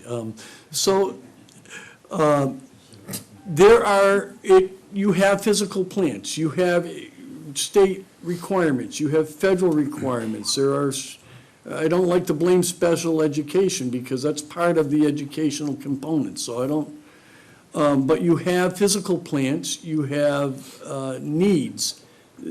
Just like running a train, it takes so much energy to run a train, and that's what it's gonna take to get the train moving. Same with the municipality, it takes we could all go away tomorrow, but the buildings still have to be heated. You know, those types of things. So there is a fixed cost to running that system. And whether there's 1,000 children or 500 children, if it's the same physical plant, it takes that much money to run that physical plant. And just because population drops 65 students, as an example, that doesn't necessarily mean that you're going to be able to eliminate 3 teachers. It doesn't work that way. There's not an equal piece. They're not coming from the same place. Thank you. Thank you, Tom. Thank you all very much. Thank you. Taking a 5-minute break. Yeah, because our next one is 8 o'clock. So, Rick, do you want to go 5 minutes or 15 to 8? She's ready. All right, so 5 minutes. 5 minutes. 5-minute break? Hey, great to see you again. Good to see you. Thank you very much.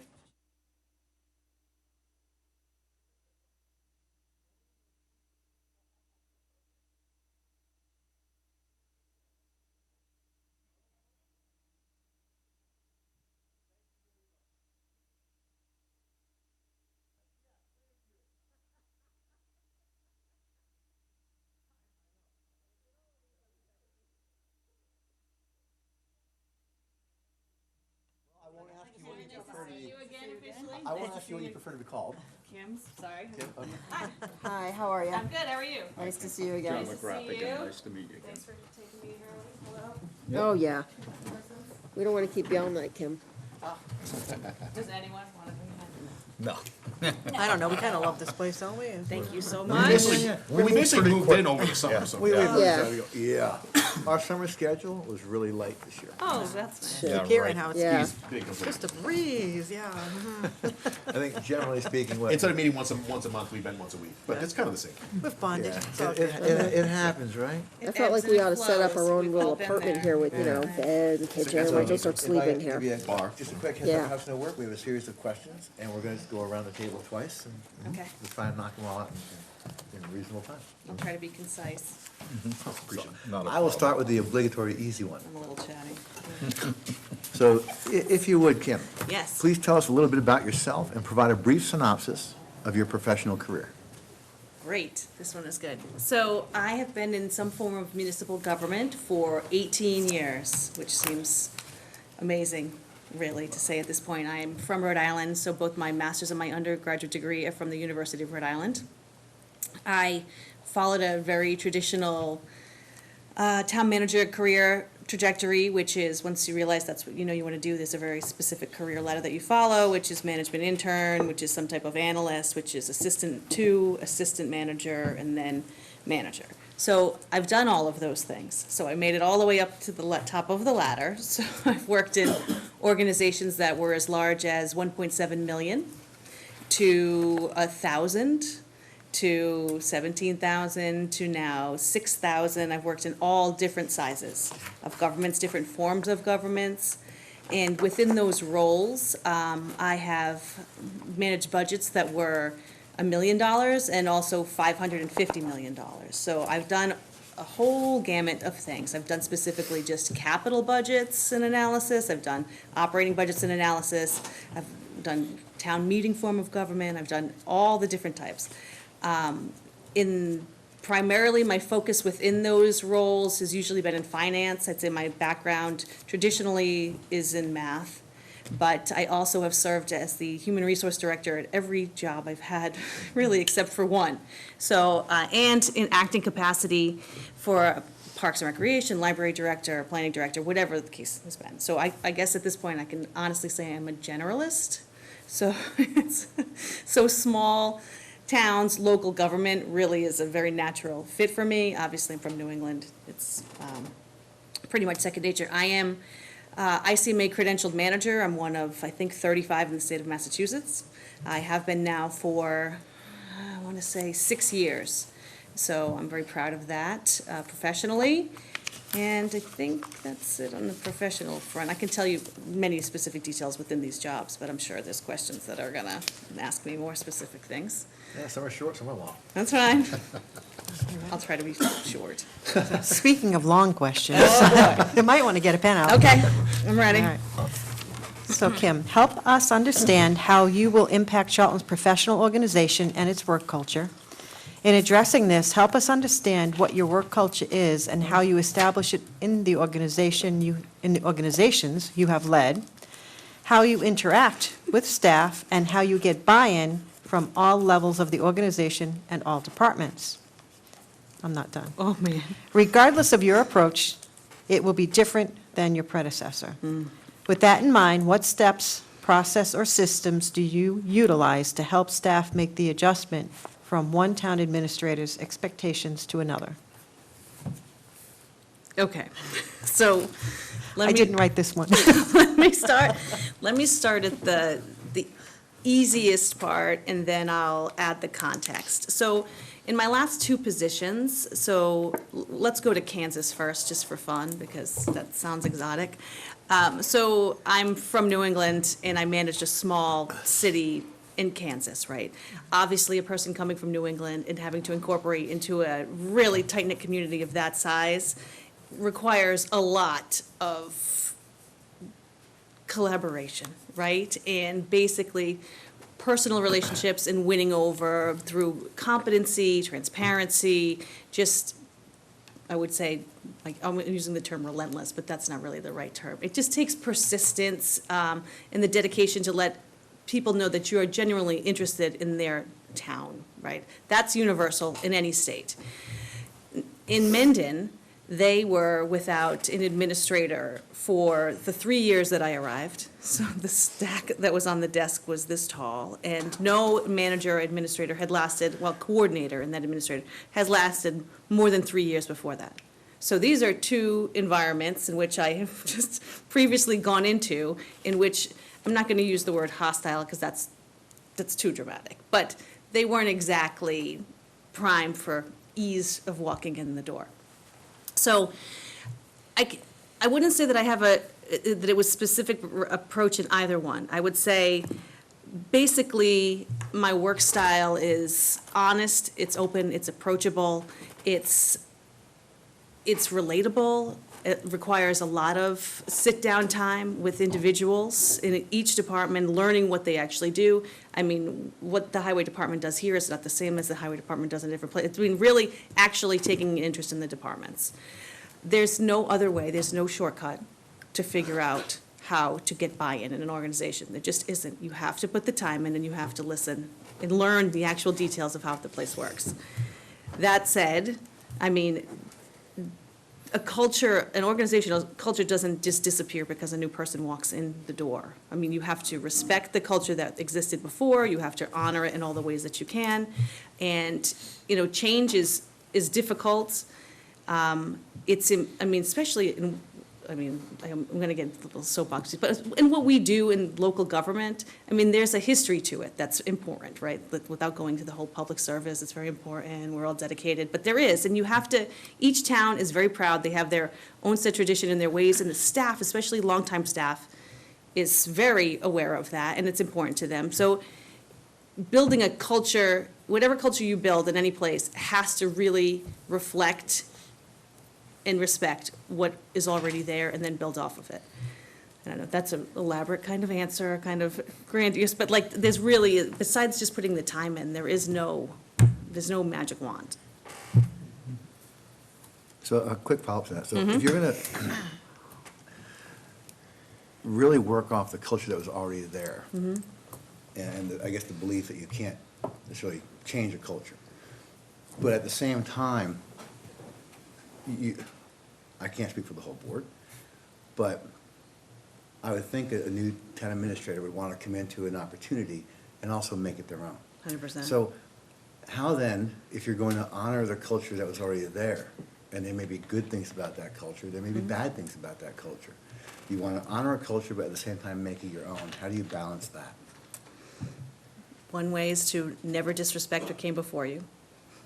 That's number one, right? You have to show, you might disagree with practices, but you never actually say anything negative about a previous administration in any form, right? And that's just basic respect, right? It doesn't matter the circumstance. You make it your own by, you bring your own personality to it. I mean, I can't speak to really previous, I don't know their personalities that well, but my guess is probably that my personality and my work style is gonna be a little bit different than most people's work styles. I mean, I am aware that this is a very important job. I know that it's a job that comes with a lot of status and prestige. I am not a person that necessarily, I don't know, lives or feeds off of that particular piece of it. I am a person that likes to be interactive and just get the job done and sort of work. And I think that piece is what builds the cultures in my organization, which is the buy-in that I've personally gotten is because I'm there showing everyone that I'm there doing it with them, not for me, not for any other reason, but for their community. And that's, you know, I'll use Kansas as a little flag. That was not easy.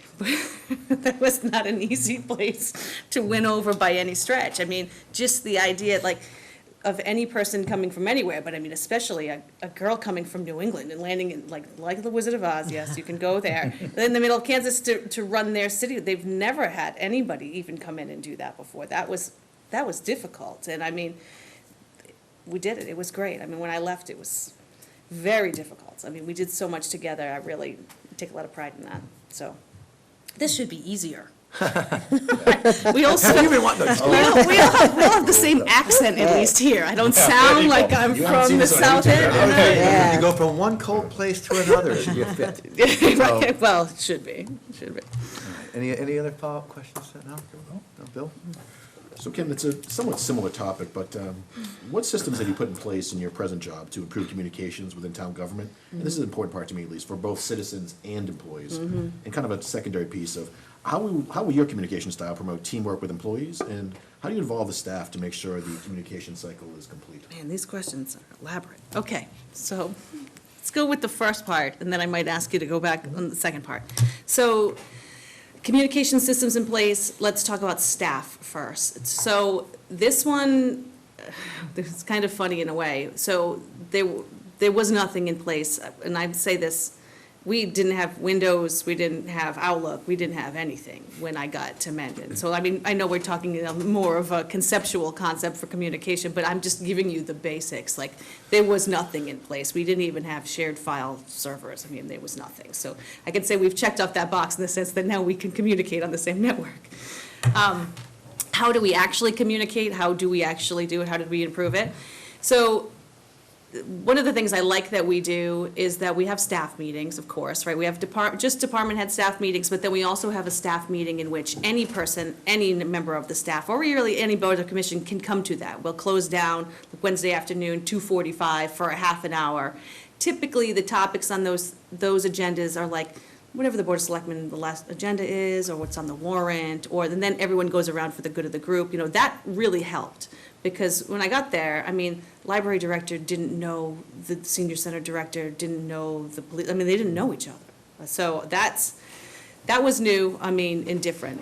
Citizen-wise, so we've tried a couple of different things. So we can talk about social media in a minute, and then the pros and cons of whether that is really an effective tool for getting our message across. But citizen-wise, so we tried newsletters for a while. I'm personally a big fan of doing a weekly management report or bi-weekly, depending on how much tolerance you have for reading updates. on things, but I think that's important, and I think it's important that you post that on your website so that residents can see exactly what we're doing every day, too. I mean, and they can see, like, those topics that are still in flux stay on there, so they know, and if there's something new that comes on there, they can go back and look for that specifically, so that they know. I mean, so that all the information is available to everyone. Doesn't, you don't have to be on a board to know something specifically. You can go right online and find it. We have used Facebook in a couple of different ways. Right now, we have individual departments that have their own Facebook pages, especially public safety. That's fine and great. We're toying around with having one for just the town, because the town clerk has one, and we have citizen groups that have one, and elected boards have them, and we really have been exploring, try to trial run before this town meeting about really posting and interacting. That got mixed reviews, because I'm afraid the expectation of how fast we're gonna respond, what the types of responses are gonna be, that part's a little tricky. So we've tried a bunch of different things is the answer in the 5 years that I've been there. I can't tell you really what has been the most successful for really getting the important information to residents. Staff has been great. That's been easy because we're all in the same couple of buildings and we see each other all the time now. So we really, interact all the time. But resident communication is a little bit trickier. Okay, now to the next part. So how would your communication style promote teamwork with the overall staff, and then how do you involve them to make sure that the overall cycle is actually complete? Okay, so I really do better work with consensus building on all ideas. I am really a big fan of getting as many people, even if they aren't even specifically related to that topic, in a room together, department head wise, to just sort of float ideas through about what the things that we're trying. We've had a lot of success in that way. I get really excited when the collaboration of ideas and we come up with the solution. I love that. That's the stuff that gets me. I really like that. And that's been good, for getting departments together that don't necessarily even, I'm thinking specifically of having the fire chief as part of a hiring process for a clerk position in the treasurer's office, but it gives that a whole day together to really talk about staffing solutions and what a floater position would look like and how that could work for, just those types of things. I usually have, if I have meetings, I usually involve an additional person and sort of include them. And we've done that consistently now for 6 years. And I find now, just walking through the halls, there's more relationships being built based on that. So I don't know if that's a style, but that's the practice. That's what we're doing. Thank you very much. You're welcome. Okay. Hello. Hello. So you've done a lot of travel. You've been all over, which I can Some appreciate. places. Thank you. So now that you're here in the quiet corner again, could you please share with us your long-term personal and professional goals? Where do you think they will take you in the next 5, 10, or 15 years? Okay. So my main personal goal is to raise 2 kind humans. That's my main purpose. That's really it. So everything that I choose to do or have chosen to done professionally is based upon that end goal right now. So I'm not afraid to share that my children are 8 and 12. This is the highlight of my life. This is the center of my universe. So everything that I decide to do professionally now, it's completely about these kids. There's no question. So personally, so we live in Connecticut, and my goal is to create as stable as an environment for those kids. I'd like to see them graduate from the school district they're in right now. So my youngest is 8. That gives me 10 years. So my goal is to find a community with interesting work that, something that I'm into for the next 10 years. I am in Mendon now. I like my job very much. It's great. They've been very good to me. But do I want to do that same job for 10 more years? I don't know. It seems like maybe some of it's not, the scope of the projects might not be as might not be as elaborate, those sorts of things. I've been there for 6 years, so we're kind of at that point. So the positions that I've been looking for professionally are really only ones that interest me, that fall within this travel circle, really, that, for my kids.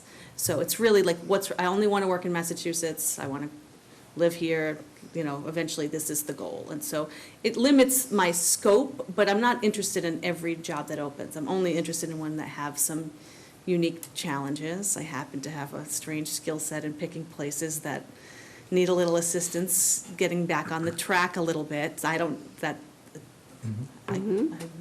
the sucker for the, for the excitement, I guess. If But if you like a challenge, that's good. I do. I'm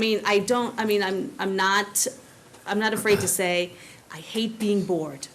That monotony will kill you. It really will. And local government is great because every day is different, and some days it's like skunks in the trash can, but the next day it's like elaborate deals falling apart that, we have to fix today. So it's great in all of those, uses all the parts of your brain. So beyond that, after this next 10 years, so I'm not, because I've already done all these big jobs and I've already done that scope. I know everyone thinks like you find a little town and then you jump to a bigger town and that's the dream. That is not my dream. That doesn't really sound like something I want to do. I'm not driven by the money. That's not something, it's not like that. I'd like to pick a position maybe in the future that's like near the water. Small town near the water, or in the mountains with like a place that I could ski in, like something, doing good work in a place that's great. That's my goal.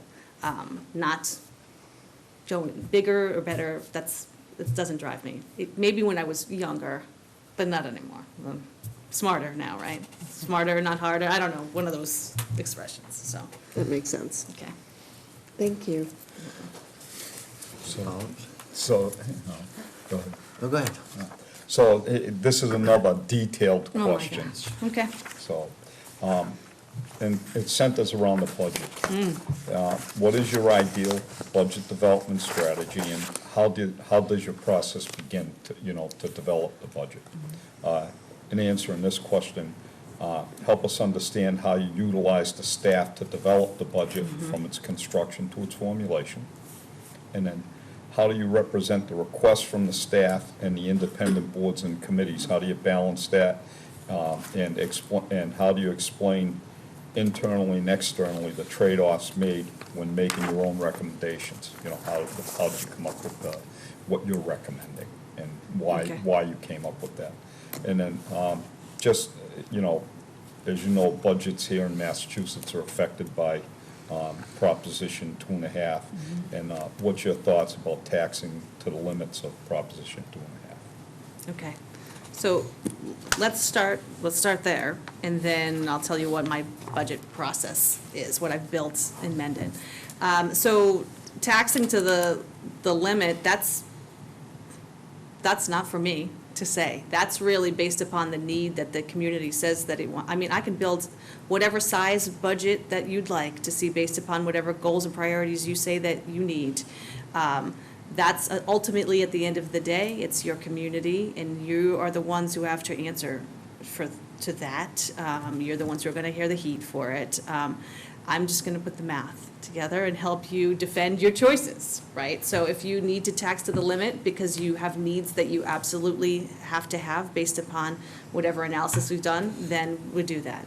Ideally, we don't. I tend to veer on the conservative side as much as possible. That could be because I've been in a community that had basically nothing in reserve when I arrived there, so I have been very conservatively budgeting. Now, I've worked in previous communities, like when I was in Killingly, where we had the luxury, great fortune to develop the entire Killingly Commons Plaza when I was there, and we had the Lake Road generating plant, and so that's a different story. Still a very conservative community, but more options because, one, we don't have 2.5, and two, because we actually had revenue sources coming in. So I've done both, but just to say. So that's my answer on 2.5, which is whatever you'd like to do, right?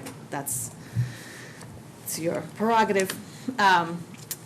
but I have been a part of multiple overrides because we also have a regional school district, and Mendon doesn't have a lot of money. Budget-wise, so I can tell you what we do in Mendon now, which is brand new to we didn't have a process when I got there. So the departments had never actually even been included in the budget process. The town accountant with the finance committee basically put together a budget, and then the finance committee and the board of selectmen recommended that budget, and not much analysis was done.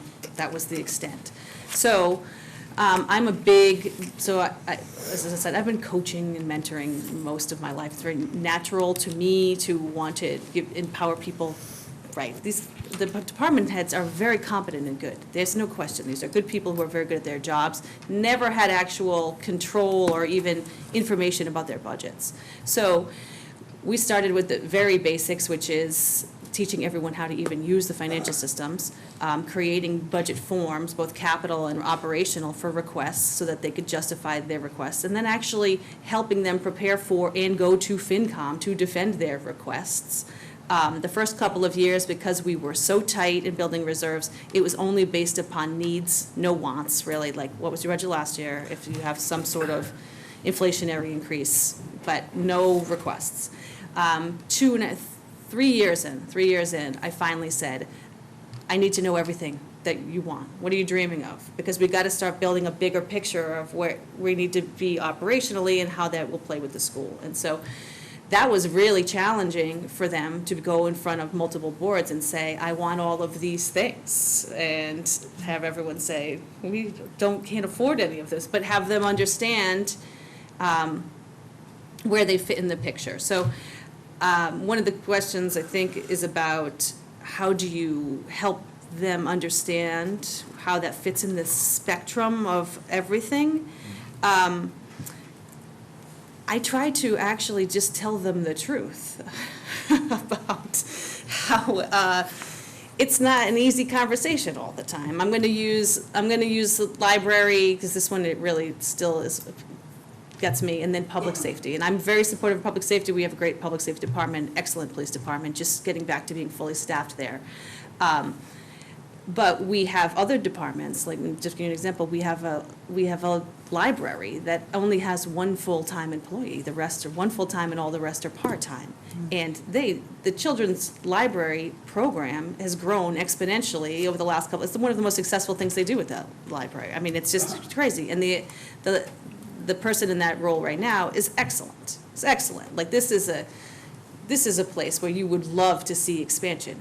But in reality, the library is a cultural program, right? And we would all love that to be, but we have actual needs and not just wants. So asking for that position to become full-time might not ever actually be, right? But it's something that they want, but every year we include it still in the queue of things so that we know that it exists as a request. And now they're not afraid, even with the Board of Trustees, to come forward before FinCom and say, this is a thing that we want. A couple of years ago, that conversation, no one would have done it. So those are the types of changes that we've made. And now, instead of the library board saying, well, I don't understand, how come they got a new X, Y, and Z, and we keep asking for this, they understand in sort of, I mean, I meet with them too. I mean, I meet with everyone to explain, this is the priority this year. You know, we've made this, the board has made this their goal, we need this, and we're gonna keep asking for it. And so it's been great. I mean,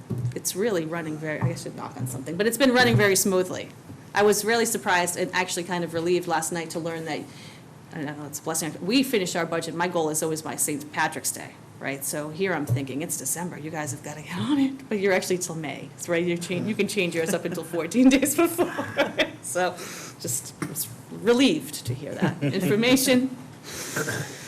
So I don't know if I answered all the details. These questions are elaborate. Sorry. You Did pretty well. okay?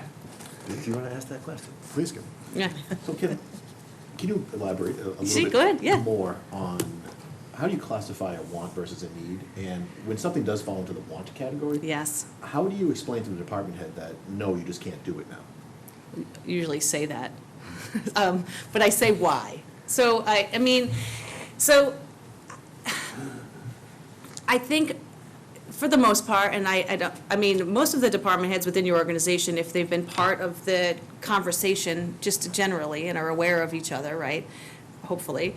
I mean, they spend a lot of time together now, right? So they interact with each other. So they also, most people understand how town priorities work, especially in a town where there is a regional school system, and ultimately they decide what we're going to be able to debate about, right? What we're going to have.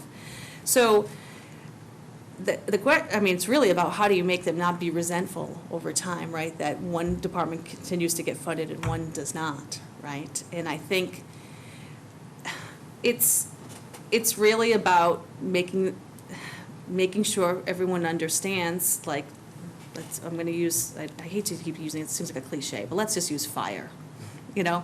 That making sure that we have the best equipment that we can possibly provide is more of a it's a need. If we are required to replace something based upon some schedule, and it has to be done, and even though it seems like we did it 3 years ago, this is the schedule, it has to be done, it's a priority. It is, that is a need. A want is, we'd like to expand this type of programming, and we were successful, and even though it brought in this much revenue, and it probably could maintain itself, but we need X amount to invest in it to get it going, that's more of like, maybe next year, right? If this has to be done this year, maybe next year. That doesn't mean that that's not worthy. It is, but, you know, we have had years there, and I'm sure you have had here too, where we've had to cut program, we've had to cut things. So, I mean, most of the staff has been there long-term enough that they remember. So, like, that's why they were afraid to even ask. I mean, getting them to come back up and even ask for things, because it seemed like an exercise of futility, you know. But we have been able to select a couple of things every year off that list, even small in each place, to sort of, like, you know, a little more programming here or there. So, you know, it's not easy, but somebody has to do it. So if I was going to plan for that one just a little bit, so Yeah. you brought up fire and Yep. want versus need, and you brought up people asking for things. Mm-hmm. So historically, we've gone through cycles, and it changes by department head. Mm-hmm. When people ask for things, how do you deal with a department head, or how would you deal with a department head that comes in purposefully with an extensive list, knowing that they only want a third of it? Mm-hmm. And they always come in with that.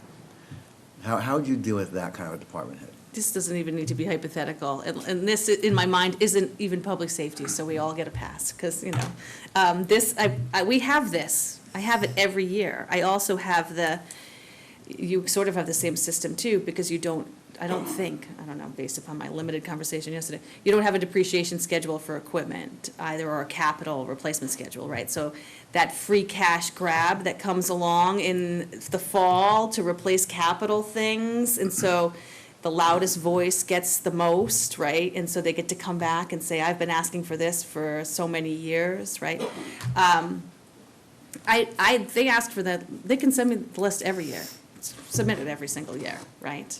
Go ahead. I want to know. I want to know what everyone thinks the things are that we actually need. I need to know what those are. That's a responsible thing to do. That being said, we have a CapEx committee, which it sounds like it's been difficult to keep anyone on it, because we haven't had any money in the actual capital reserve in many years. I mean, it sounds great. We're trying, right? But we've been handling it through the Board of Selectmen's office, really, like, we've been doing capital priorities for the last couple of years. And so I maintain the giant list of things, and I ask every year and update them, and then they rotate. They go, and we prioritize them 1 through 4. And then if you get lucky, I mean, like, usually we get to fund, let's say, 1 or 2. But, you know, we've had things on that list that will come back on the list, and then they will be on town meeting floor and say, I've been asking for this for 7 years, and it is. Just, if it's on the list someday, and if, I would love to fund that. I would love to. If we had the free cash come in, and we had CapEx fully staffed, and stabilization was full, like, if we hit all our targets, excellent, right? If we set up a depreciation schedule for equipment that allowed us to plan for those things, like, if you know you need this thing, I have one in my mind right now, as you can tell, I'm like, just basically repeating a conversation I've had this, like, month. Like, that is very expensive piece of equipment that I know you want to have and you've been asking for a very long time, but that is just not something. So I say, go and look, can lease purchase, can we share with our neighbor? Can we, like, what are the other options? What are you doing in the meantime? Can you fix the old one? Like, I don't know if that answered it. No, it's Yeah. a good answer, and I would tell you, I think one thing that we're blessed with right now is our current department heads don't do that. Oh, well, They're pretty good. most of mine don't either. So that's what I'm saying. I don't even want to make it seem like it's public safety is great. Like it's some of the other departments that need things that, again, again, we were talking about culture before. That was the culture. I don't expect a grand change in culture in that process just because I've changed the budget process. I get it. That's what's worked for you in the past, but I still need you to at least participate in what we're trying to do now, so. So I'll take that to segue right into question number 6. Man. So, Kim, how do you expect to familiarize yourself with the community, the professional organization, and the various boards and committees if you become the next town administrator of Charlton? Additionally, please share with us what performance expectations you will have of yourself after your first month on the job and after 3 months and 6 months. So you didn't have to use a pen for that one. The familiarization part, there's only one way to do that, and it's to go to everything. I mean, it's to go to every single thing. I mean, that first year and a half on any job is basically going to every single meeting and learning everyone's names and listening to everything and not participating and, you know, just being there, hello, whatever. It's really, you can't actually do the job without learning the information in order to do the job, and there's no way to do that except putting the time in and doing the things. I think it's important, so the 3 months, the 6 months, so I already expressed my budget fears, already projected that, until you guys are in the budget, but I see, so it's difficult for a person like me, so I really base my own work performance like on production. I'm a person that really, like, I need to produce things in order to feel like I've accomplished in a day. That's sort of one of my internal measures. It's tricky in the beginning of a job because really your measures are putting the time in, face-to-face time, and talking to every person that comes through the door. When you first get into a community, there will be people coming in every single day for multiple months, and you need to put the time in, and you need to, that's what you do. It's what you do. And it's great, but then you go home at the end of the day, and you met 7 people or 10 people, and you're like, you're not getting to the things. So that, I mean, I enjoy it, I do, but it's hard to say, okay, well, how will you keep yourself accountable? How will you measure? Well, I'll be doing a good job if I've been able to really remember a couple names at the end of the day, like if I've been able to go to a board meeting and they're appreciative that I'm there, and then I got caught up on where they're at, and they quickly caught me up on a thing. That's the way. 6 months in, that's a little bit different. We should be done with the budget by then. I'll be relieved. That would be good. And then I would think at that time, we can start talking a little bit more about project work, and really, I can start sort of really want to get the history, the background on some of these things. It's not much time when you're in these processes to really, it's surface level. I mean, you do the research and you watch the videos and you read the things, but really get the firsthand information from the people who've been involved in things in order to be able to even help and give any kind of guidance or advice in any sort of direction. So, I don't know, measure that, right? Be tired at the end of the day, I don't know, come back the next day, I don't know. Like, how do you measure that? It's always a whirlwind, in a new place, it's a whirlwind. Okay, number 7.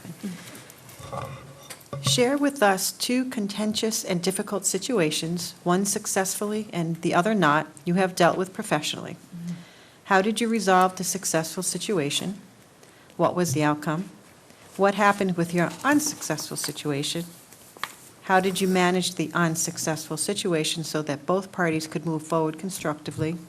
And what did you learn from both experiences? Oh, man. Okay. So I'm going to pick some easy ones. It's just, you are not the only community to have had some high-profile news stories. I mean, I have been through it in Mendon. We've had our own series of newspapers, articles, but I'm not, you can Google all that, like that's, because I don't, Mendon's a great community, and we certainly are on the other side of it, and I really, let's just leave it there. So I'm going to give you a couple of recent ones that I'm still sort of, like, it's still in my brain. So, contentious. So, we have, I'm going to think of like ones from town meeting, Maytem, year before last. So, we have an elected highway surveyor. He's been there for almost 30 years, plans on retiring in a year and a half. Great guy. We get along fine, no issue there. I mean, knows everybody. He's, institutional knowledge that can't be beat, but we have, he supervises a department of 5, which recently unionized since I've been there, and so that creates some organizational challenges because he is elected, right? So he and I actually worked together on putting an article on in order to change the position from elected to appointed, and with his support, spoke in support of it on the floor at town meeting. I mean, like, together collaboratively, like, we need this thing, Board of Selectmen in support. Failed, crushed, like, without any sort of, like, rhyme or reason, just complete, because, and then, no warning, I mean, we really didn't know up until that point. I mean, we were doing the campaigns, we put the information in the newspaper about why it's important, you want to hire the most qualified individual, all of the things. Provides greater, liability control for personnel, it's better for this, all the reasons that you would give. And everybody seemed really in support of it. And then when we actually got to the floor at town meeting, I mean, it was more than 2-1. It was deafening vote. And the board was really sort of taken aback by it, and they sort of, how did this happen? How did we not know? And I said, basically the feedback that we got was that it felt like the board was trying to change a part of the town's history, which, again, it's hard to really understand, especially with the actual vocal support of the person on the floor who's been in the position for so long. That was tricky. So we did, after the fact, I met with some of the people who spoke out against it, longtime residents of the town, and basically it really just was, a culture shock shift thing, which is, if it's not broken, why fix it? He's only doing this because you've asked him to do it. He's, all of those things that, And so we said, basically, he and I said, he's got 1.5 years left now. And I said, let's just regroup and try it again in a year. And, maybe this time instead, we'll do some small senior center meetings or something else to sort of get some. But oddly contentious sort of after the fact. That, we were blindsided. Like, no, normally right? You know what you're walking into. We did not know. So that was last May. And then something that worked that was contentious. Police, so we have a public safety project, much like your own. It took 10 years to get passed. So that was one of the great things that came out of like a collaboration meeting using CPC funds and finding a new site, and all of just that bunch of different department heads came up with a great idea, and it actually worked, and now the building will be built open in May. So it's really great. However, we sort of backed into the number, which is very dangerous to do, right? We said, this is all we can afford, this is all it's gonna be, and that's it. And then guess what? Well, it came in like $1.5 million higher than that number, even at the lowest. And so then we had to, what we did, to make, so of course the initial reaction from the town was, no way, absolutely not, we gave you this is all you're getting, there's no more. So we had to go back to town meeting and essentially ask for additional authorization to borrow some more, which, again, full-on campaign about information, which was a hard no from everybody as we were going around town, but we broke it down into add alternates, and that basically the strategy, my strategy was, let them pick from a list, right? This is what the costs are for each of these different things, and let the town decide. If you really don't want it and you don't want these things, and that you really don't, then we'll build the building to scale this way, exactly as is, we get it. But these are the things we really think we need, and it passed, all of it, which was, but that wasn't, it wasn't, I mean, it was only $1 million and change more, but like, from where we started to where we got to, that was a total opposite situation, which was, it was absolutely not, this is insane, don't you dare even come back to a meeting and ask us again. So, and we got it, and so that's contentious to positive. What else is in this question that I'm missing? Because there's so long. That was That's good. You go, Paul. pretty thorough. Okay, I mean, they're lengthy questions. We can make it longer. Oh, no, please, no. All right, my next one. It was the best of times, it was the worst, no, I'm kidding. Oh, okay. Full So this has disclosure. to do with relationship building and relationship management with the board. Okay. So if you disagree with the board, how do you handle it? I mean, do you offer the board alternative solutions to an issue when they've already picked one and perhaps you're aware of alternatives the board hasn't been, or thought of? And then how do you manage a 3-2 split on a vote, whether it's important or not? And how do you try to keep a board cohesive and at least on friendly terms? As well as obviously, clearly with yourself, because you'd be following the direction of a majority, but only by one. Okay. This is like a trick question. Oh, I like this one. All right, so what happens if I disagree with the direction of the board?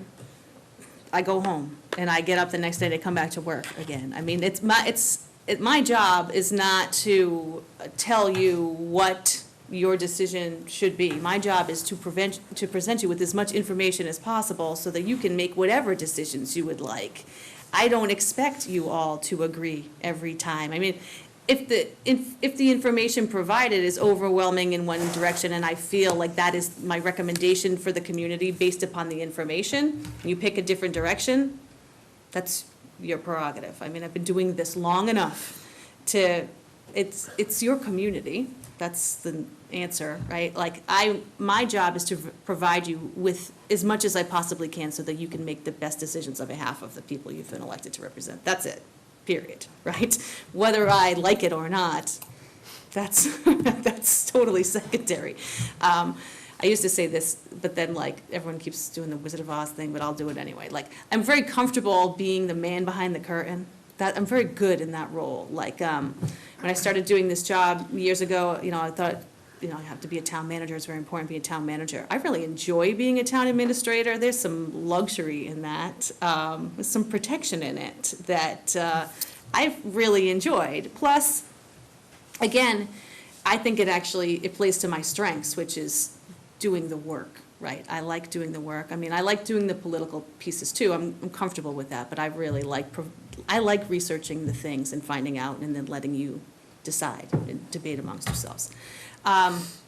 Managing the different, well, there wasn't, I don't think you made a comment about managing the personalities in there. That wasn't in there. I just inserted that based upon. It's always implied, let's put it that way.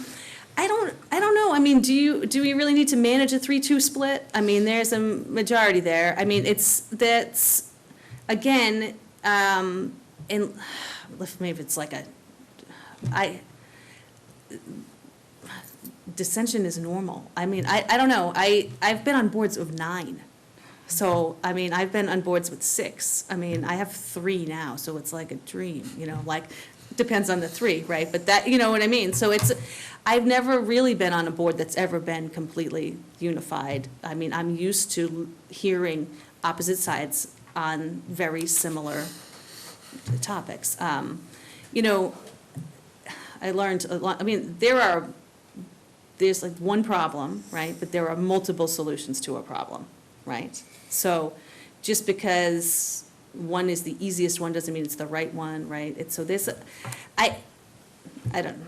There's no good way to answer this, but I've had great working relationships with all of my boards, and I still do. I mean, even states away, I still have personal relationships with members of my boards because at the end of the day, I mean, we're doing good work. Now, totally opposite potentially personalities and politics and opinions, none of that actually matters, right? Because I'm to say this, and it's not an actual plug, but like, being on the Board of Selectmen is the most thankless job, second only to superintendent of schools, I think. You're just saying that because he's behind you. Yeah, he is. Oh, yes, I know. Those those are the worst of the jobs. There is no, I mean, people who go on the Board of Selectmen, it's painful. I mean, it's got a lot of rewards in it, right? You want to serve your community, but like, you didn't run for this because you don't care about your community. You might have different interests within it, but I mean, you care enough that you would put yourself personally out there to do this. It's just like me. I mean, I chose to do this. So like, you know, there's a commonality in that. That's there. So even if you completely disagree on the how, the why you're here is always going to be the same, so. Certainly not the money. Yeah, no, it's not, or the glory, glory. Any follow-ups? No? Nope. I have a very short question. Oh, thank God. You're welcome. I appreciate it. It's in 12 parts, though. Oh, my God. You're just going to say it really fast. But when I think about this question, I think back to the Killingly Commons. Yes, So excellent. that's what this has to somewhat do with. One of Charlton's most valuable assets is the Route 20 corridor. How would you strategically plan to take advantage of the economic opportunities along the Route 20 corridor? Yeah, that's, I mean, that is really one of the most interesting aspects about this job, right? You guys are right on the cusp of deciding what the future of the community is going to look like, right?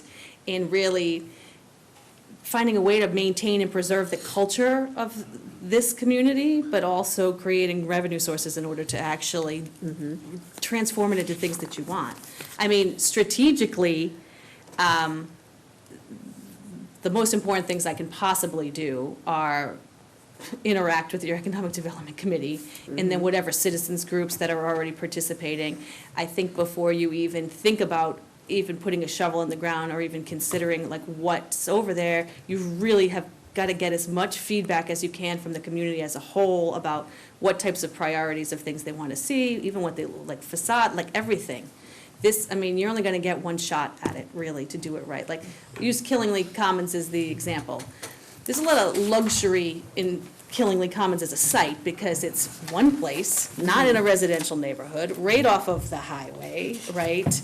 We still, I don't know if you're all familiar, okay, so I was there when we developed that whole plaza. I just happened to be there at the right time, and most of that was paid for with the, well, we have a tip, most of it from the industrial plant. So it just all came together, but it's right in a spot where it was prime, because the Anger Glass plant was there first, and then it was a brownfield site that we had to get a grant for and clean, but like, it's not gonna be as challenging, that's not as what you have to do, because it's very specifically it's not in one little block, so it's gonna be more challenging. But we did do a lot of, get a lot of community feedback about the types of things that people wanted. And I'm not even saying just like, well, we want to have a McDonald's. I'm talking about like, we want stores that really, more local stores that cater towards, you know, like niche markets, that sort of thing. And that includes a store that's a bike store so that we can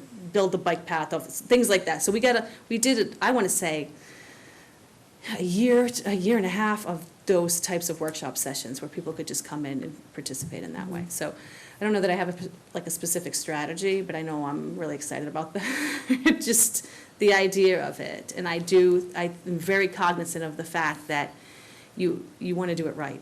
You don't want to rush, you want to make sure that everybody's heard, because you really only get one shot to do it so that it doesn't turn out to be an empty, you know, stretch. But I don't think you're gonna have that problem. I think I'm really excited for you. Thank you. Short question. Well, I just heard that, but then, No, this is short. okay. And I'm sure you've done some homework on the town of Charlton. What do you see as the 3 top issues facing the town? Okay, so I know the answers are supposed to be, like, to this last time. I know I know we can talk about marijuana and we can talk about the natural gas plant. Those are very important, I get it. They are super important, they're very topical, and they're priorities. But I just want to say this from a place of like actual empathy and having been there, right? Through a community that's just been through some things. It's so important that you work on rebuilding those relationships. And I don't just mean, you know, I'm talking about rebuilding community trust at a level, I mean, that everyone gets back together again. Because even, it's gonna happen, time is gonna move fast, and it, you know, you wanna make sure the people that are making decisions moving forward, everyone is regrouped back together again. And that, it took us about 3 years to get there. I mean, now I'm 6 years out really from it.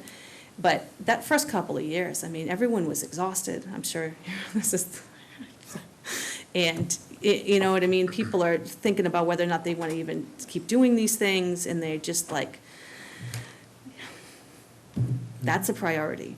I mean, I know, it's not as glamorous as talking about problems that we can find, but that's important. And then the other thing that I think is a priority, and only maybe because we just went through it too, is really prioritizing whatever you're gonna do around that public safety complex. And only because, not even in the sense of deciding what you're gonna do about it, but because it's such a tangible issue for residents, like they feel it's really personal to people about these building projects. We had a lot of, I'd say, of all the crazy things that have happened in our community too, where we put that station, how we paid for it, what the dollar amount was, how the process was, who was on the committee, that seemed to create a lot more hurt personal feelings than any of the bigger stuff. So I think it's important that you stay as transparent as possible about what you're gonna do, why you're gonna do it, how you're gonna do it, and then especially about the price tag. But that might just be me from still having just gone through. But they aren't as glamorous as the headline making stuff, but those things are important. I mean, from my experience recently, they're important. Thank you. So for the last one, it's a long one, if you want to get a stenographer. Oh, I've you got can. 15 minutes, I'm gonna be really slow, hold on. All right. So, the Dudley Charlton Regional School District is comprised of the towns of Dudley and Charlton, with the Charlton assessment of approximately $13 million being the largest portion of the town's budget. Please describe how you expect to work with the superintendent, remember he's behind you, to fully fund Charlton's share beyond the state minimum required by law. They didn't actually say that part in there, but also describe how you would work with Dudley to make sure that both towns agree on the funding needs of the district. Okay, so I have a regional school district now, Mendon-Upton. We are the Dudley of the Mendon-Upton mix. So my answer should be, I'm just gonna write checks and leave room for them to buy whatever new project. No, I'm not going to do that. I'm not. I have a great working relationship with Dr. Maruschek and Dr. Fitzpatrick, both great schools right in Mendon, which has been such a blessing. I mean, it's really excellent. We have worked together when we needed operational override in order to help them sustain to meet the targets. We've done that. We work together every year now. We give them half of new growth just as a practice in addition to what we give. I mean, we recognize in Mendon, because we don't have a lot of commercial, that the school district is one of our greatest assets, if not the greatest, and that's why people move to Mendon. They do. I mean, and we. Remember, we're in Charlton. I know, but I'm just, you have other options here because you have other ways to make tax revenue. We do not have that where we are. We have a little bit of it, but not enough. And so here, you know, you got to have a little bit more of a balance because you have other potential ways to do that. But we've been, we've been very successful in having an open dialogue, in setting the target number in advance and saying, we can't possibly, I mean, just this year, we cannot. Maybe in the next year, once we have X, Y, and Z. But again, that's because I am in constant communication with their business director at, you know, for Mendon-Upton. I mean, we are, so and when I'm doing my budget, we're doing them together, and I'm saying the most we can possibly afford on our side this year is X. I do also have a great working relationship with the manager in Upton, and so that's also great because we can say collectively, both of us are in a tough, this year is not good, but if we can just, meet with them and tell them that we need another 2 years to hit that goal, and then we'll help them all collectively to support their override, whatever. So it's been, I'm not gonna say it's been easy, but it's been good. I think they're very happy with, it was a tough year, it was a tough year last year. For Mendon, we didn't have very much left for us, but that's fine. It was fine. We've had some generous years. Any follow-up questions? Nope, good. Well, so that would be the gist of it. If the board would humor me, I would appreciate a few minutes to digest before we continue. Okay, Oh, we gotta take five or 10? we'll take Oh, 5. absolutely, yeah, please. So Rick, could we take 5 minutes? Thanks, Rick. Thank you, Rick. Kim, special thanks to Ms. Lamont for coming in tonight, thank you. Yes. Oh, you're very welcome. You have an important decision ahead of you. No, it was the additional pressure that you put on them sitting behind them. I was gonna say, Kim, thank you for coming out. Thank you so much. Happy to do it.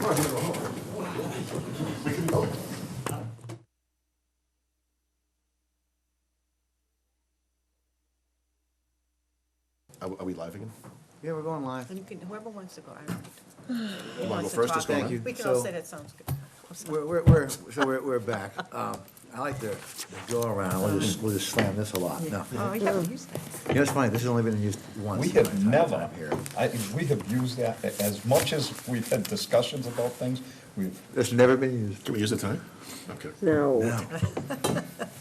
Keep it away from I don't me. know, it Give it looks to like me, a pretty he calm talks too crowd long. out there. I don't think we need to. As we enter this next phase, one thing I do want to say is a sincere thank you, and I'm sure it's on behalf of this board, to Rick and Gru White for guiding us through this process, Yeah. and the committee, because the search committee and Gru White and Rick have done so much work and guided us to this point, and especially, we don't have experience, and without them, we wouldn't be at this point today, which puts us at a very difficult position with 3 highly qualified candidates that we get to actually choose a hopeful next town administrator from. So, Yeah. on behalf of the board, I'm sure that it's sincerest thanks to Rick, Gru White, and the committee.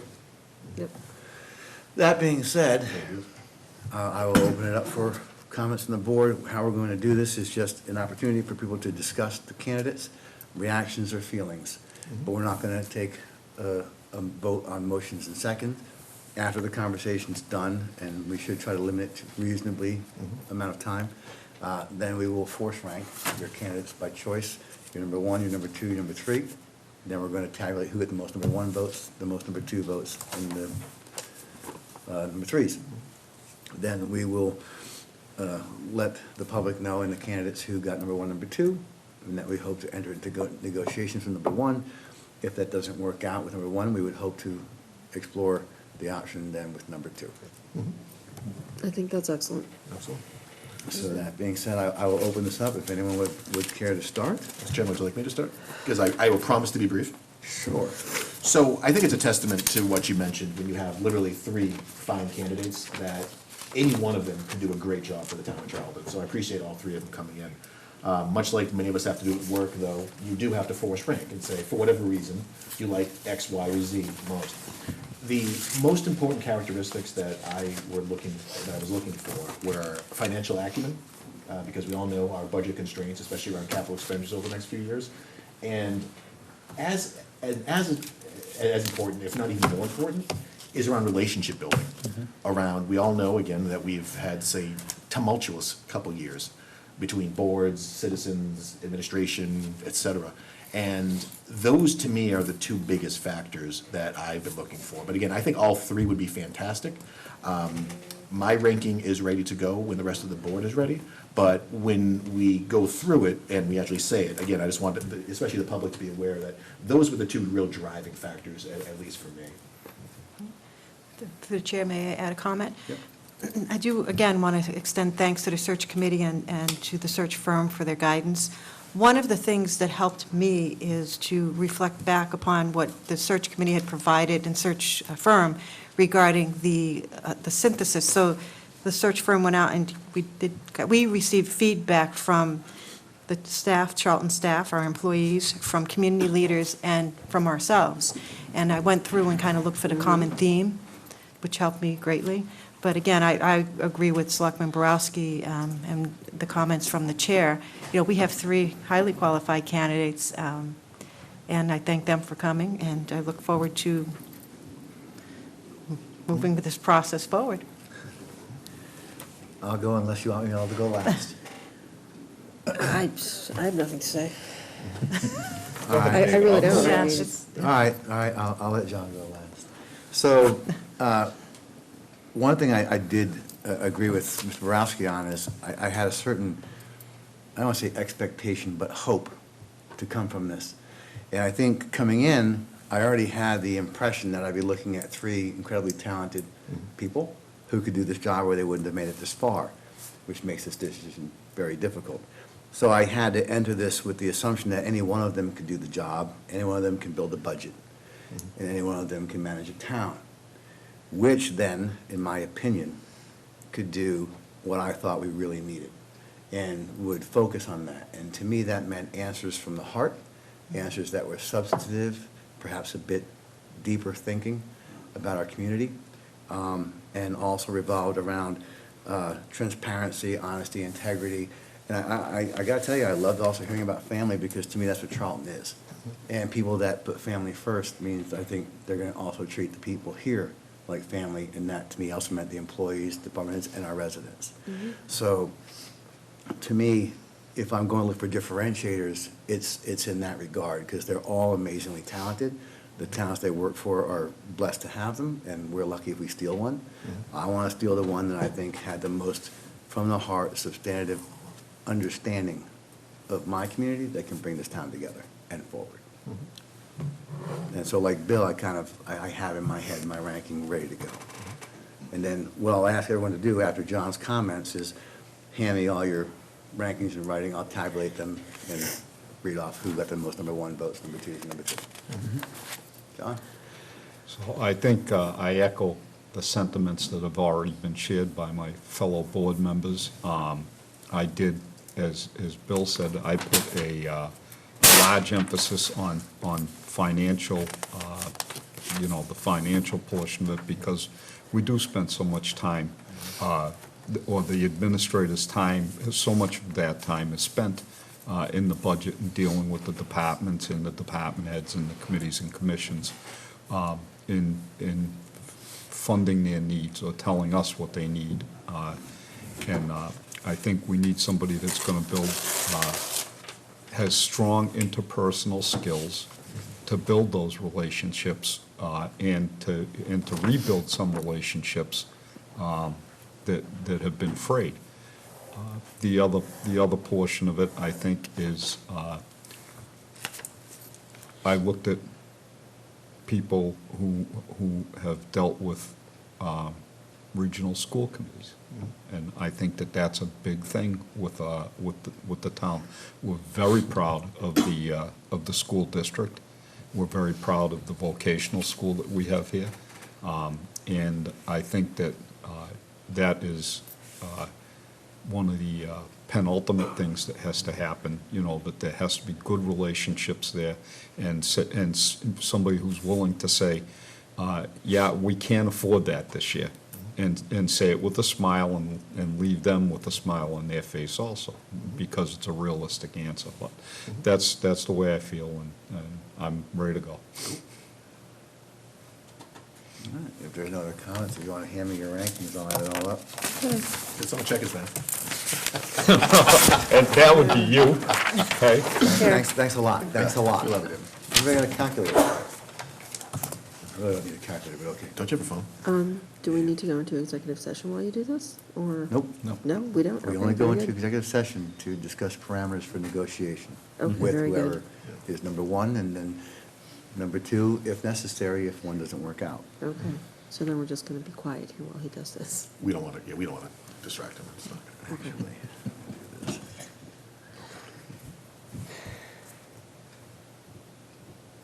Well, David's doing that. Special thanks also to Bud Harris and the police department, fire departments, et cetera, for the awesome parade as always, along with the town common display. That was a lot of fun. Good times. Yep. Drew, thank you for being our DJ that night, I believe. Well done. What paper was this? Karen? No way, is there something on the back? No, I said no. All right. And of course, special thanks Do I have to to Chief record my Maxfield, piece who's or no? held down the fort for us for the past couple months. Yes. Who seems to be giddy about this process. So we can return now. The only reason Yes. he's here is to make sure we complete this in a timely fashion. That is the one thing I would say, is that we do have to complete this in a timely fashion, because we have left our town employees in the lurch Yep. when we did not have somebody Okay. to replace our previous town administrator right away. So I'm looking forward to completing this process and moving forward. So the results of the force ranking is Kimberly Newman, majority number 1 votes. Andrew Golis, majority number 2 votes. And Thomas Carino, majority number 3 votes. There you go. So, Rick, do we invite them in here or They've gone home. they've gone home? So, I guess we will, You have to vote a preferred candidate and a backup candidate. Okay. I'd like to make a formal motion to make Kimberly Newman our preferred candidate and also Andrew Golis as a secondary. Second. we have a motion and a second. Any discussion? Again, all fine choices. Yes. Yep.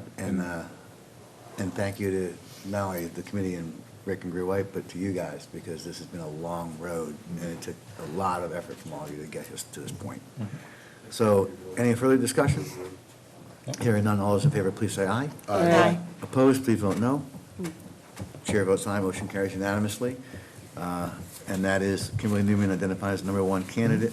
Andrew Golis will be our second if we can't come to terms. And we will have to, we have a motion for executive session. It's coming now. So, Mr. Chairman, unless someone objects, I'd like to make a motion to enter an executive session under MGL Chapter 30A, Section 21A, Number 2, to conduct strategy sessions in preparation for contract negotiations with non-union personnel and to convene to open session for the purpose of any other business and to adjourn.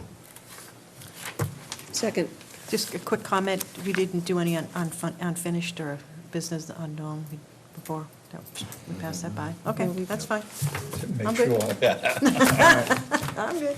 All right, by roll call vote. Ms. Piewak. Aye. Mr. Borowski. Aye? Ms. Noble. Aye. Mr. McGrath. Aye. Chair votes aye, motion carries unanimously. We are now in executive session.